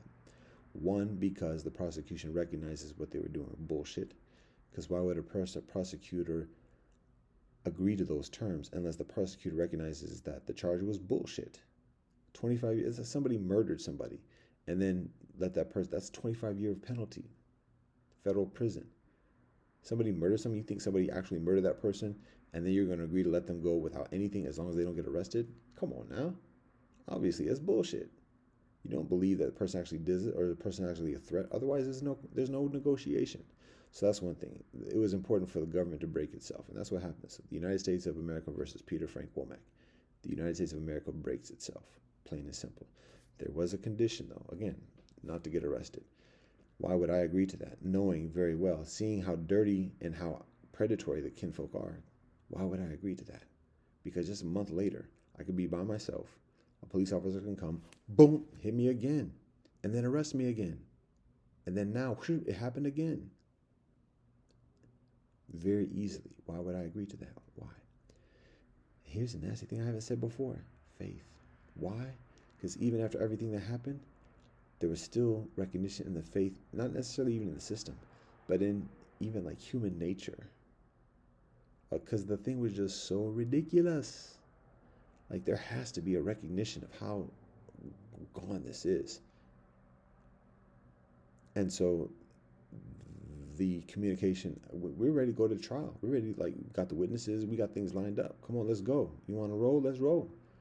So the fact that right immediately, like at that day, on the day, in the courtroom, then the prosecutor does. And I mean, that's a standard tactic or whatever. I don't have experience at that time in criminal law or whatever, and knowing the tactics that prosecutors do. But I mean, that's a typical thing. Sweat a person out, make them feel like further stressed in terms of being compromised in terms of negotiating. I mean, come on, that's a standard tactics. But and when it's in it, it's a different story. So the fact that the prosecution was recognizing that it was bullshit and saying, okay, we'll drop it as long as this happens. Now it's a matter of stepping on faith. Am I going to trust the government not to arrest me? I'm going to have to step on faith in that spiritual path. After everything I already experienced, I'm still going to have faith? That's what happens. Now, the thing about it is this. What happened was, there are occasions when I could have been arrested, that I could have legitimately been arrested, that I did it myself, things that I did myself, whether it's smoking herb, driving under the influence. Did I do that? I don't know. I don't think so. I don't know. To be honest, there's a lot of drinking in law school. People drive from one party to the next. I could have been under the influence. To be honest, technically, according to the standards, I don't know. I just not think about that. To be honest, I do got to go. So, and this is not something to fast forward through. All right. There is an occasion when I started getting into some altercations with kinfolk, physical altercations. Yes, me, third-year law school student, about to graduate, be a grown adult, getting in physical altercations with kinfolk. And I never got in physical altercations tough before. It was law school, not until I got into law school, that I actually threw the first punch in a physical altercation. Generally speaking, always waited to get hit first and then got the green light and got back. It's in law school and I've hit first. Now, there's a particular situation that happened that next semester after the case is dropped or whatever, but I'm on papers. So now again, if I get arrested, it's revisited. And there's an occasion, I've articulated this before, there's an occasion a few months later, within that year frame, where kinfolk encouraged me, but influenced me to go to the bar. It's all my own doing. It's all my own responsibility. I did not want to go. I don't like going to bars. Don't like being in that situation where kinfolk are just ignorant. Brethren are ignorant knuckleheads. doing all different types of ignorant knucklehead things. I'm not trying to be in that. $1 Bud Night. No. Here we go. My brethren, my sister, wanted to experience some nostalgia of undergraduate days before graduating from law school. And so, let's go, da da da da da. So there we go. Now I'm there. At some point, some of the friends are in another place, and where I'm situated in another place. And then friends come up to me like, yo, this dude came up and kissed so-and-so on the cheek, da da da da da. I'm like, yo, what? And then they're like, no, it's okay, no, it's squash. Like, it's so, like, what? Then later she comes up to me, she tells me what happens, and I'm like, yo, no, you don't accept that. And again, I'm coming from a different background and experience. The kinfolk I'm with are ones that call the police and like, yo, let the police handle it. That's not where we come from.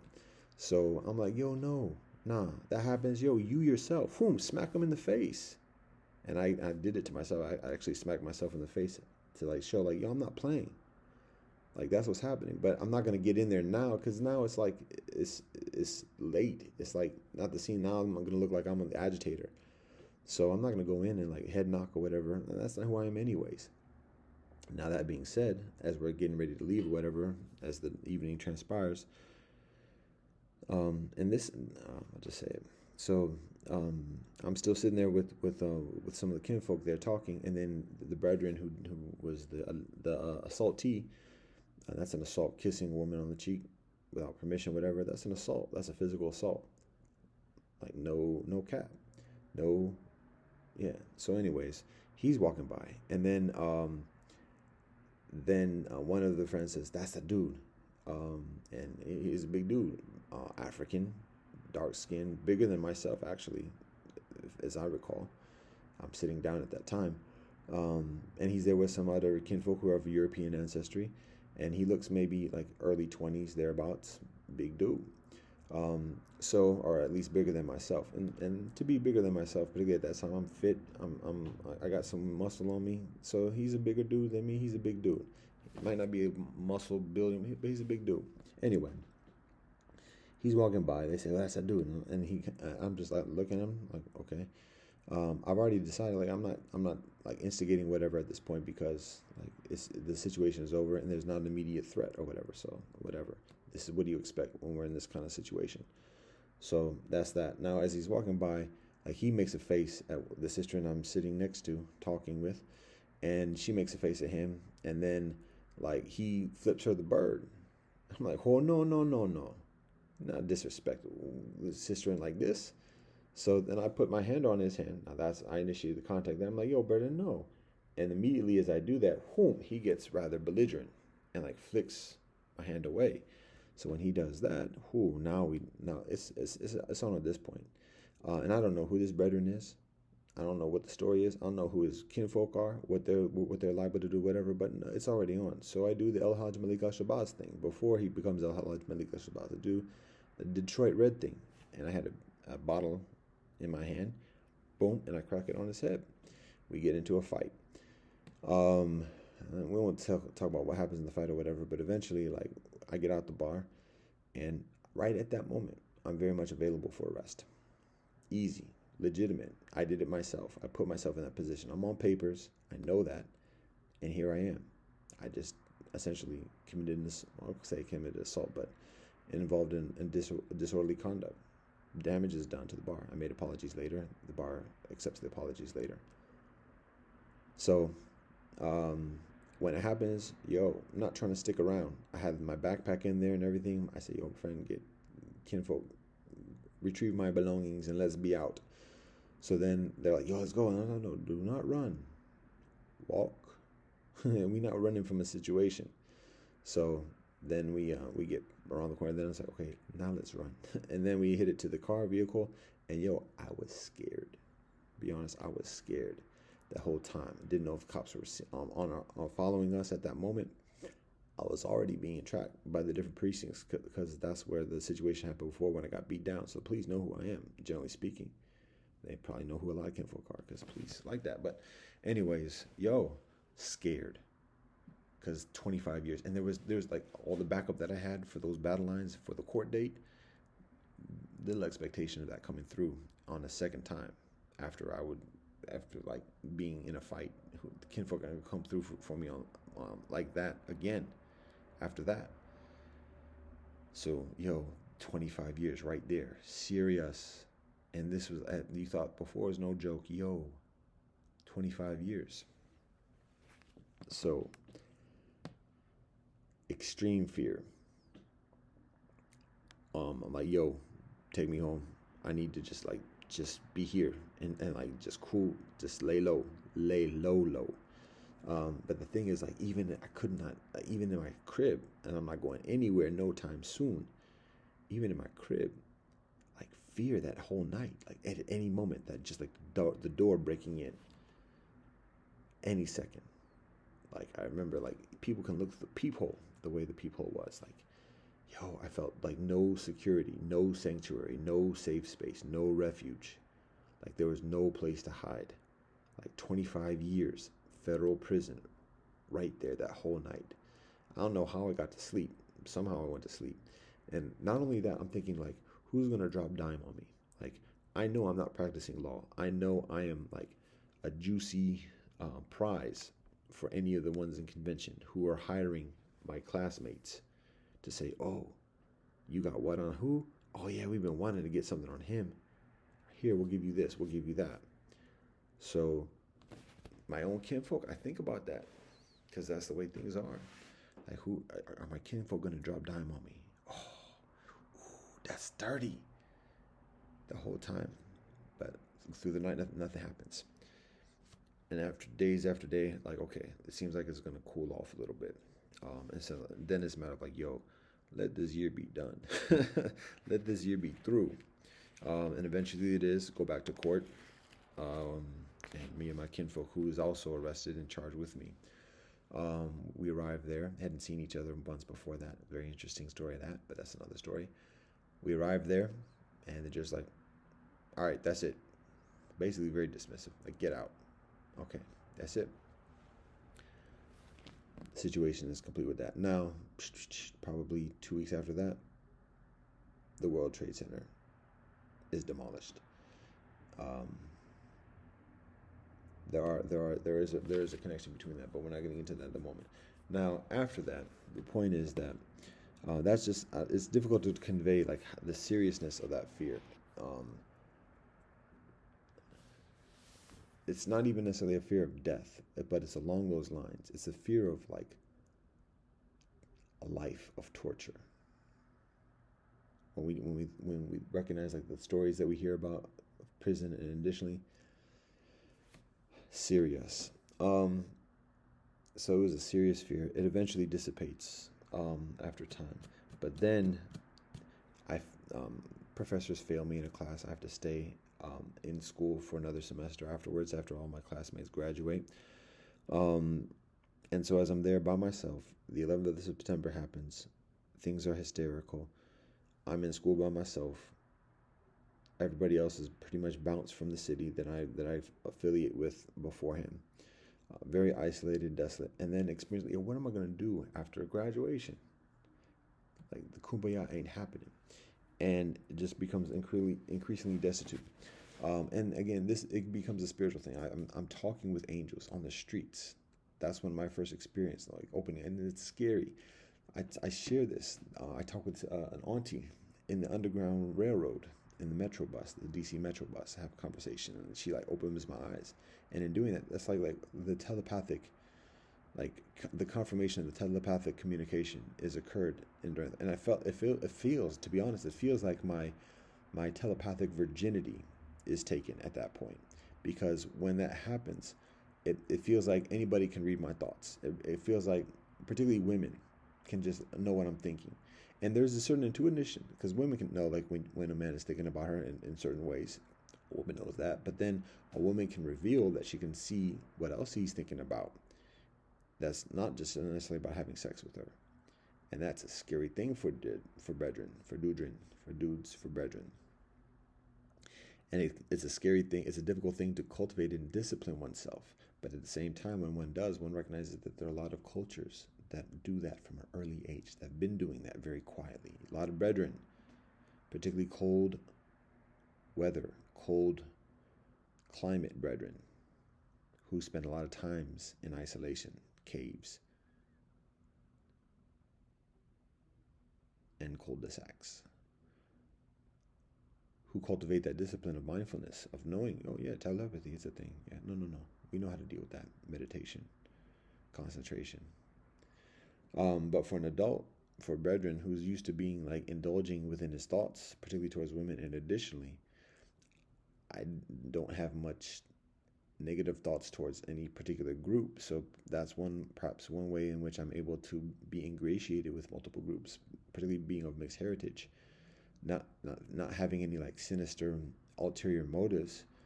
I mean, yes, significant attraction and lust towards women in certain cultures, but even then, when I'm in those settings, if she's somebody's boyfriend or if she's somebody's girlfriend, like respecting that and not trying to lust too tough, but she's starting to flirt with me, and additionally, like strongly trying to avoid thinking about that. But even then, like still, there's still like and the whole time, like kinfolk can see, like, oh, he likes her. Oh no, he's into her.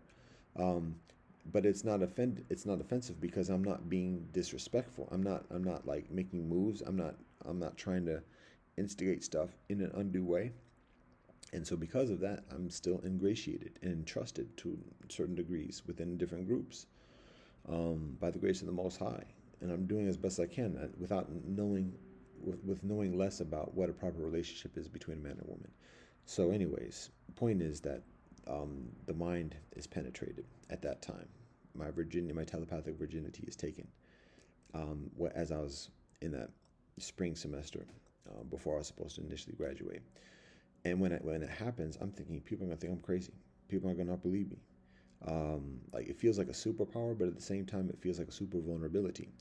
And one also becomes further availed to the influences, like just the signals, and then things become like certain simple activities or whatever just become so further like, oh, next level and multi-layered and everything else like that, and there's legitimacy within that. But then people can get too exaggerated and caught up in those layers and in the symbolism.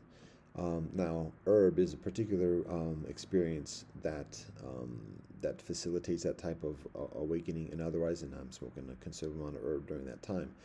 But then people say, oh no, that's just the herb, that's just this hysterical, whatever else. However, it's further than that.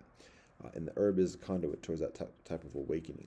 And also, as I mentioned before, in my recent experience of smoking for the first time since those days, tough, it's recognition how herb is a blocker towards the cognitive malfeasance and dissonance that is endeavored by imperialism and other types of subjugating, downpression, trying to get into people's minds through commercials and influence or otherwise. Herb provides a certain block of saying, yeah, nah, like that. Now, there's adverse effects to that, sluggishness and otherwise, but those are some of them. But there is a formidable thing where it's not just a matter of having to meditate one's own, not recite mantras one's own or cultivate concentration one's own, but that there is a helpfulness in that respect. So now it does, to be honest, herb does provide a certain amount of like a certain further anxiety in terms of worrying about others, ironically enough, which is interesting. So mind is opening, that spiritual path is opening, and stress is increasing. The tenacity of life, the predatory of life is increasing. And the solutions are decreasing. The solutions are evaporating at that time, and that draws me into the solution of spiritual path. And again, I have to talk about like the fear, like the nature and the experience of fear that just grows and grows, and it becomes like this inundation of like just like recognizing that everywhere I look, there's a presence of imperialism. That building right there is owned by entities, and those entities have sentience, and those entities have a will, and part of that will is to keep subjugation. And anyone standing against that, it's like, oh, get against them. The vehicles, driver's license, insurance, all these things are like imperialism sentience that is involves a subordination of individual, and when someone stands up against that, yo, get at them. And so there, I mean, that sounds like, again, that sounds like paranoia or whatever, but it's actuality. And particularly when one is further knowledgeable about these things, when one is further trained to be one of those enforcers, one is further knowledgeable about how actual that is, and how that sentience of like get on, put them down, translates into penalties and other things. So, like getting beat down by the police and charged with a federal felony that has a propensity of leading into prison and otherwise. So that's the stress I'm experiencing, and it becomes to the point of like when El Hajj Malik Al-Shabazz, Malcolm X, talks about like he's going to stop saying that it's the nation that's doing that, because he knows what the nation can do and what the nation can't do, and what's being done is beyond what the nation can do. What I continued to experience at that time is beyond what government can do, or even what any kind of human entity can do. It's like this is not an earthly thing.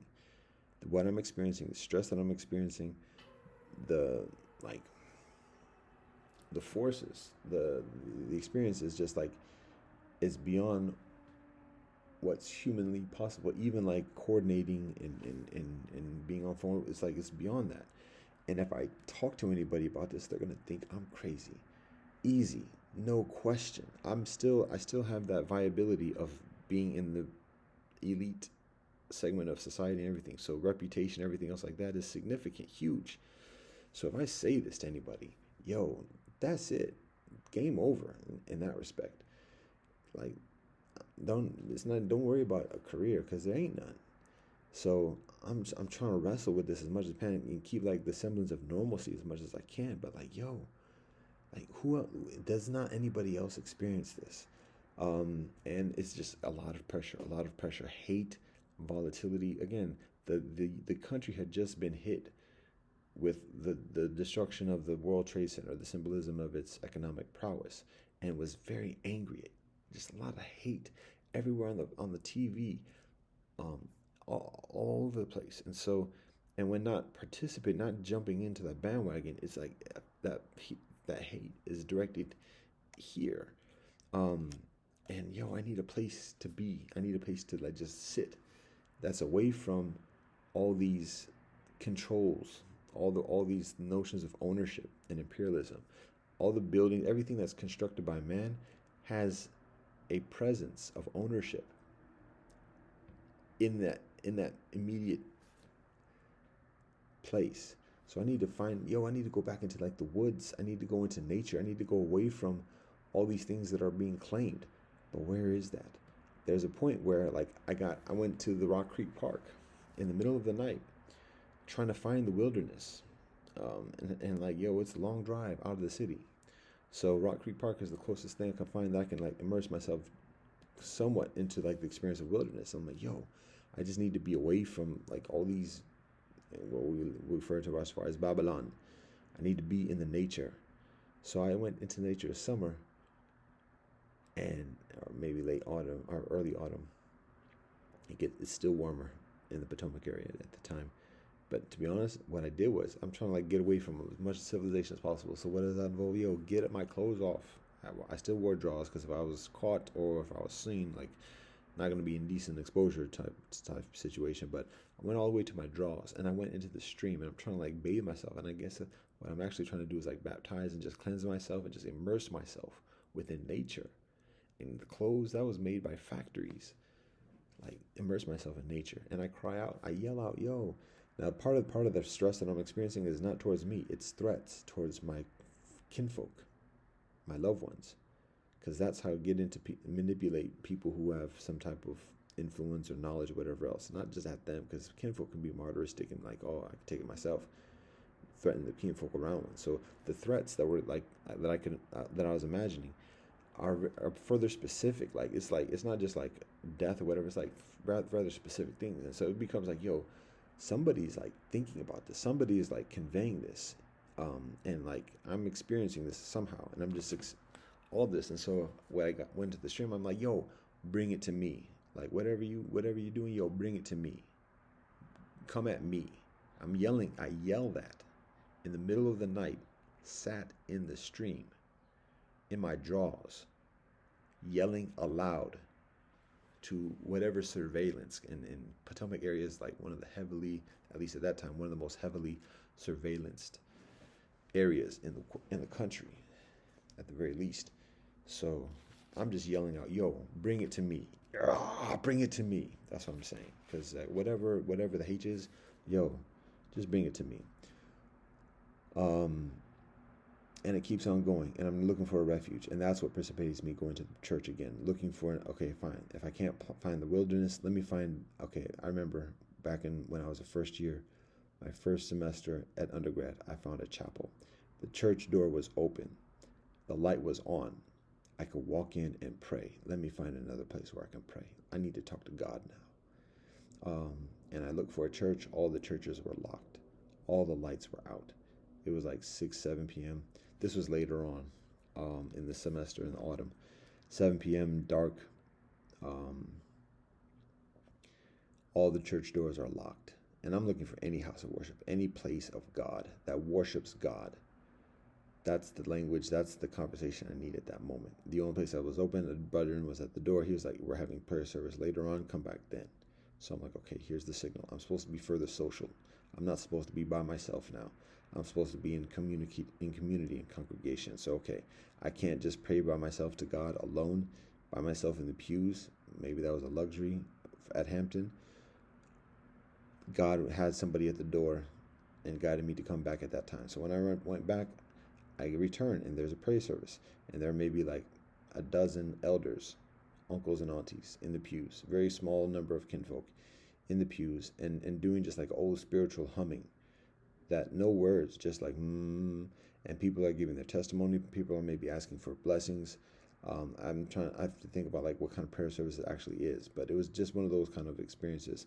Now at that time, I get like motivated to just like, they kept on going, and they're like, "Yo, this brethren is here for a reason. Let's just keep on going until he like lets it out." And so that's what was going on. Like they just kept on going, and just like sharing that spirit again, particularly without words, from that spiritual experience of our ancestors who go through the middle passage, recognizing that the words are foreign and oppressive. So we're just gonna like give our voice in our hearts and raise that up so that people are moved and encouraged and supported to speak the words that they can. And that's what happens. I get moved, I start crying, I start bawling, and I start like confessing things. I start confessing things that I didn't even think I actually did, because I'm just trying to come clean. I'm trying to be honest in front of God. And so from there, that's when I begin to attend services at that church until a little bit later. That's another story. My point, though, is the nature of the fear. Now, at the same time, I'm experiencing dreams, and here's where I'm going with this. We're so late. We're so late. We're not going to have food now. Congratulations. Actually, we can have burned food. How about that? That we give to the birds. Oh, is it good enough for the birds, but it's not good enough for us? Oh, dear. Let's finish this up, yeah? Thank you.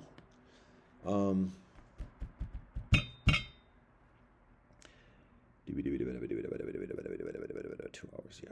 All right.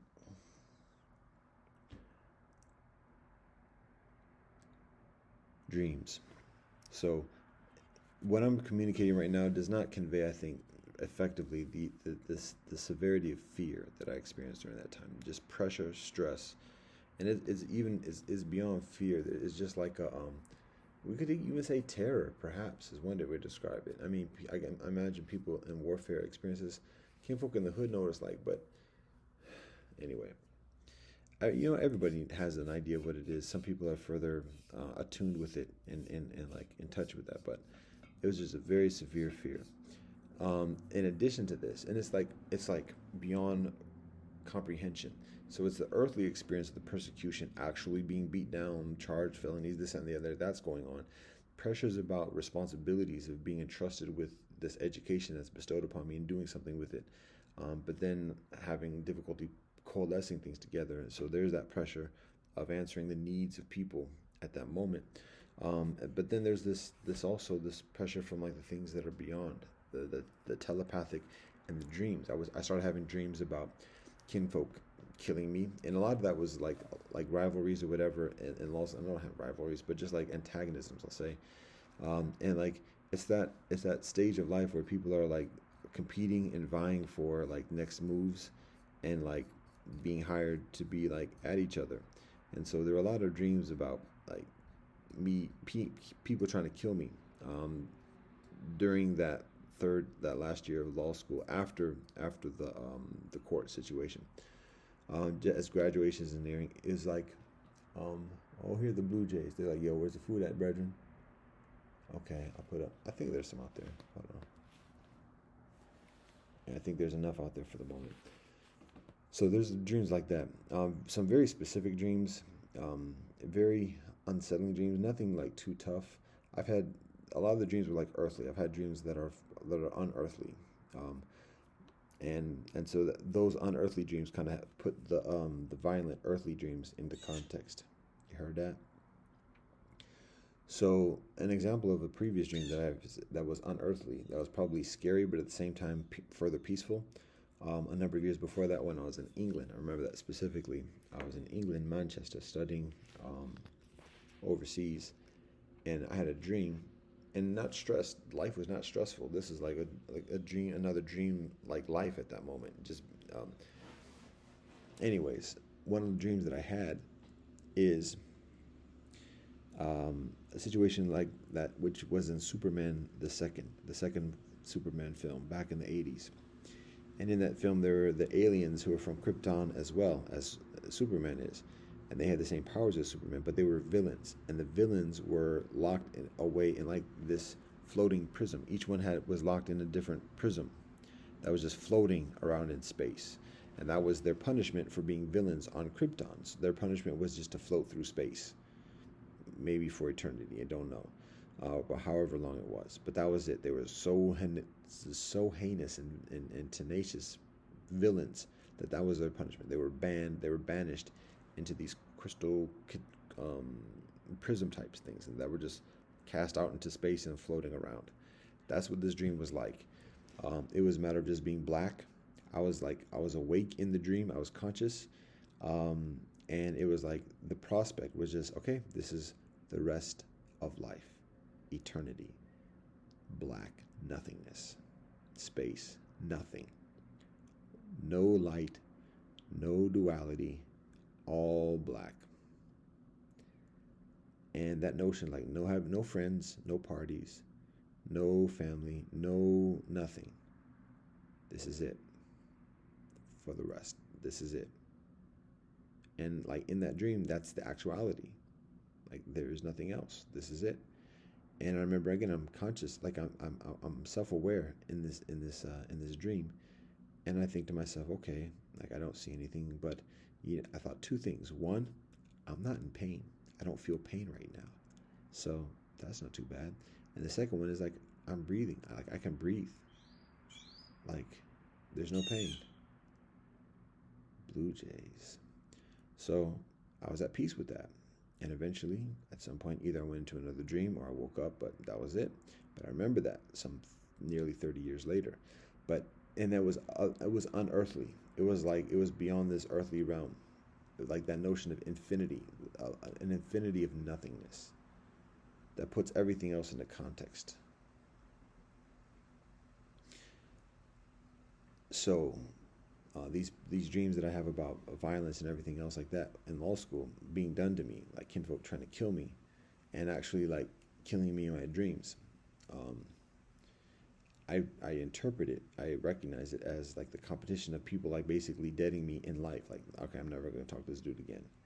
Basically, like, okay, I'm going to have to make some moves, and that's literally what people do, particularly in law school. I imagine after undergrad, when people get a job and it's a prestigious job, and they can't associate with who they associated with before. By and large, it's not playtime at that point. All those people that you're friends with or whatever, no, forget about them. No, from this point on, no, don't, no buys, no nothing. Let it be as it is. That's how it is for many kinfolk, and it's nasty, but that's how it is. So, and that's what I experience as the dreams signaling, is those kinfolk making those decisions and like deading me in their lives. Like, okay, yeah, this dude don't exist from this day on. Can't talk to him. Nah, no holler. So, and it's tenacious to experience those dreams, to experience that semblance of betrayal or whatever else. But that's what it is. The other thing also is another series of dreams, and this started happening when I was in that last semester, the bonus semester, amidst the 11th September. What I began having is dreams about places that I had meals at the day before. For example, I remember very specifically having a meal, and I was eating meat at that point, non-kosher, non-halal, just meat. And I remember having like a steak sandwich at the Union Station. And by that point, I was gradually getting off of meat, like not just by economics. Meat is expensive. I would usually have bread and maybe like a salad, like potato salad from the grocery store, or whatever else prepared.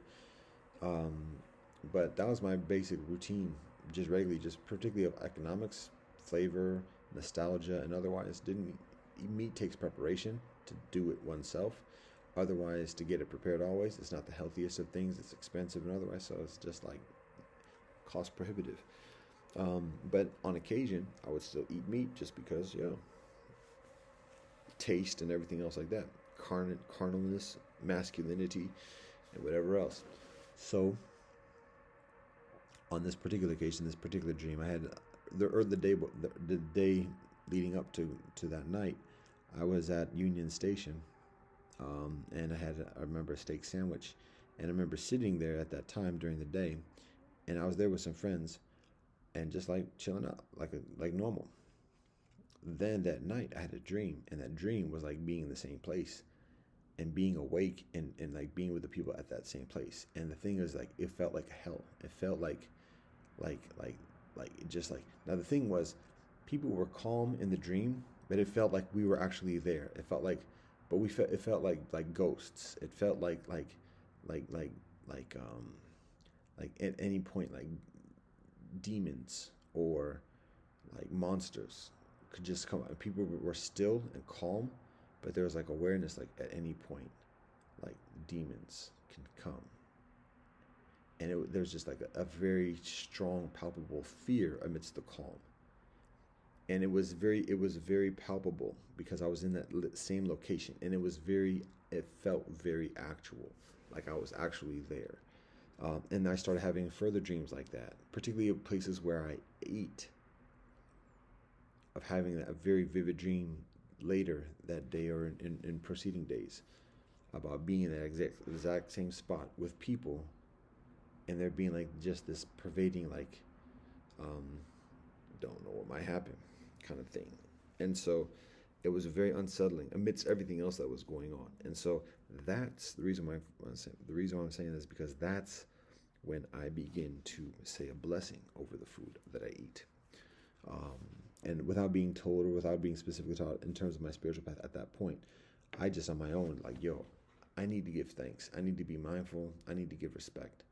I need to say a blessing over my food. And that's when I started doing it. At that time, when I started to like see the connection between my eating and my dream experience, and like the message and the guidance that's being conveyed, like, this God communication, don't just do it when it's like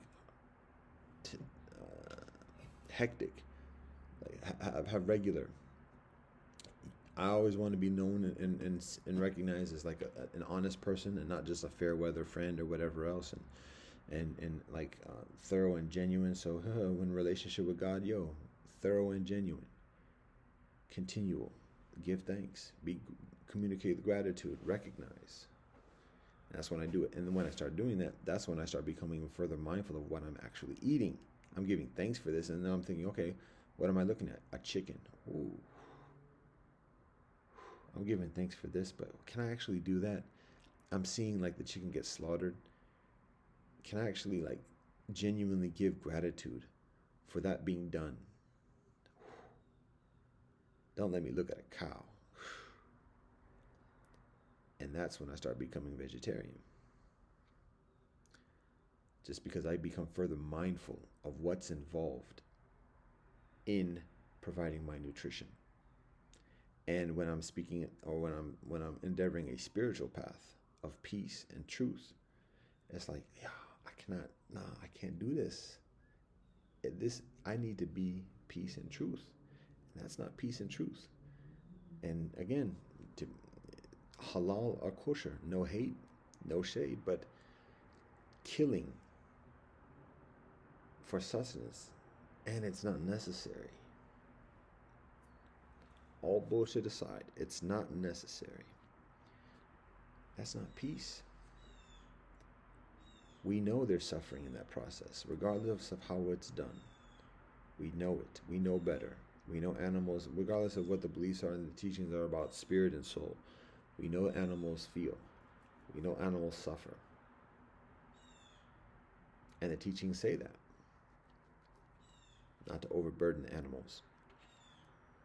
Not to abuse and further. So anyways, that's part of the point for that, is that the fear precipitates, well, the challenges precipitate spiritual path. Fear is a significant guidance, and provides mindfulness about our behavior and our interaction and our relationship with others. Blue jays have an air of fearlessness. I think the blue jays also primarily eat seeds and not flesh.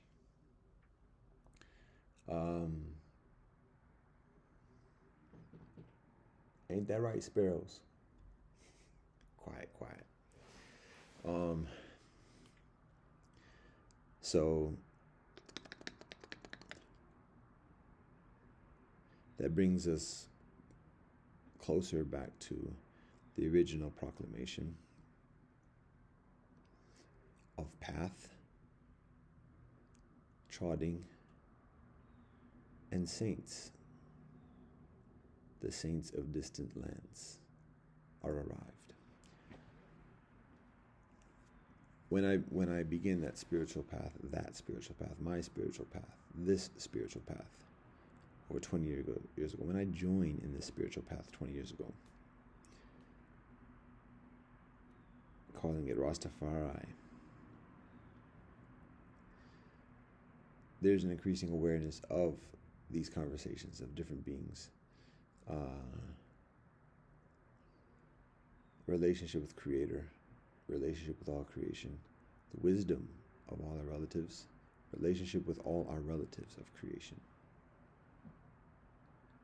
the wind that is running amidst the leaves of the trees at this moment, as the soleil is being revealed by the spinning earth, Inamaka, Grand Far Soleil, Brother Wind, Sister Tree.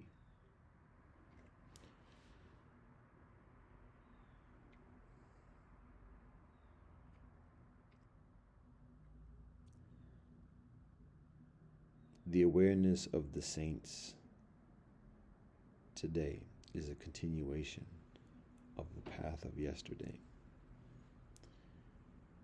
The eyes to see the saints of today are grown and continue from the opening of hearts and the opening of eyes of yesterday. That's without definitively, exclusively proclaiming any exclusive sequence to the trifecta that I articulate precedingly. But that is what we have to share. So, getting back to the point of talking about Rastafari, it is a continual, intrinsic trod.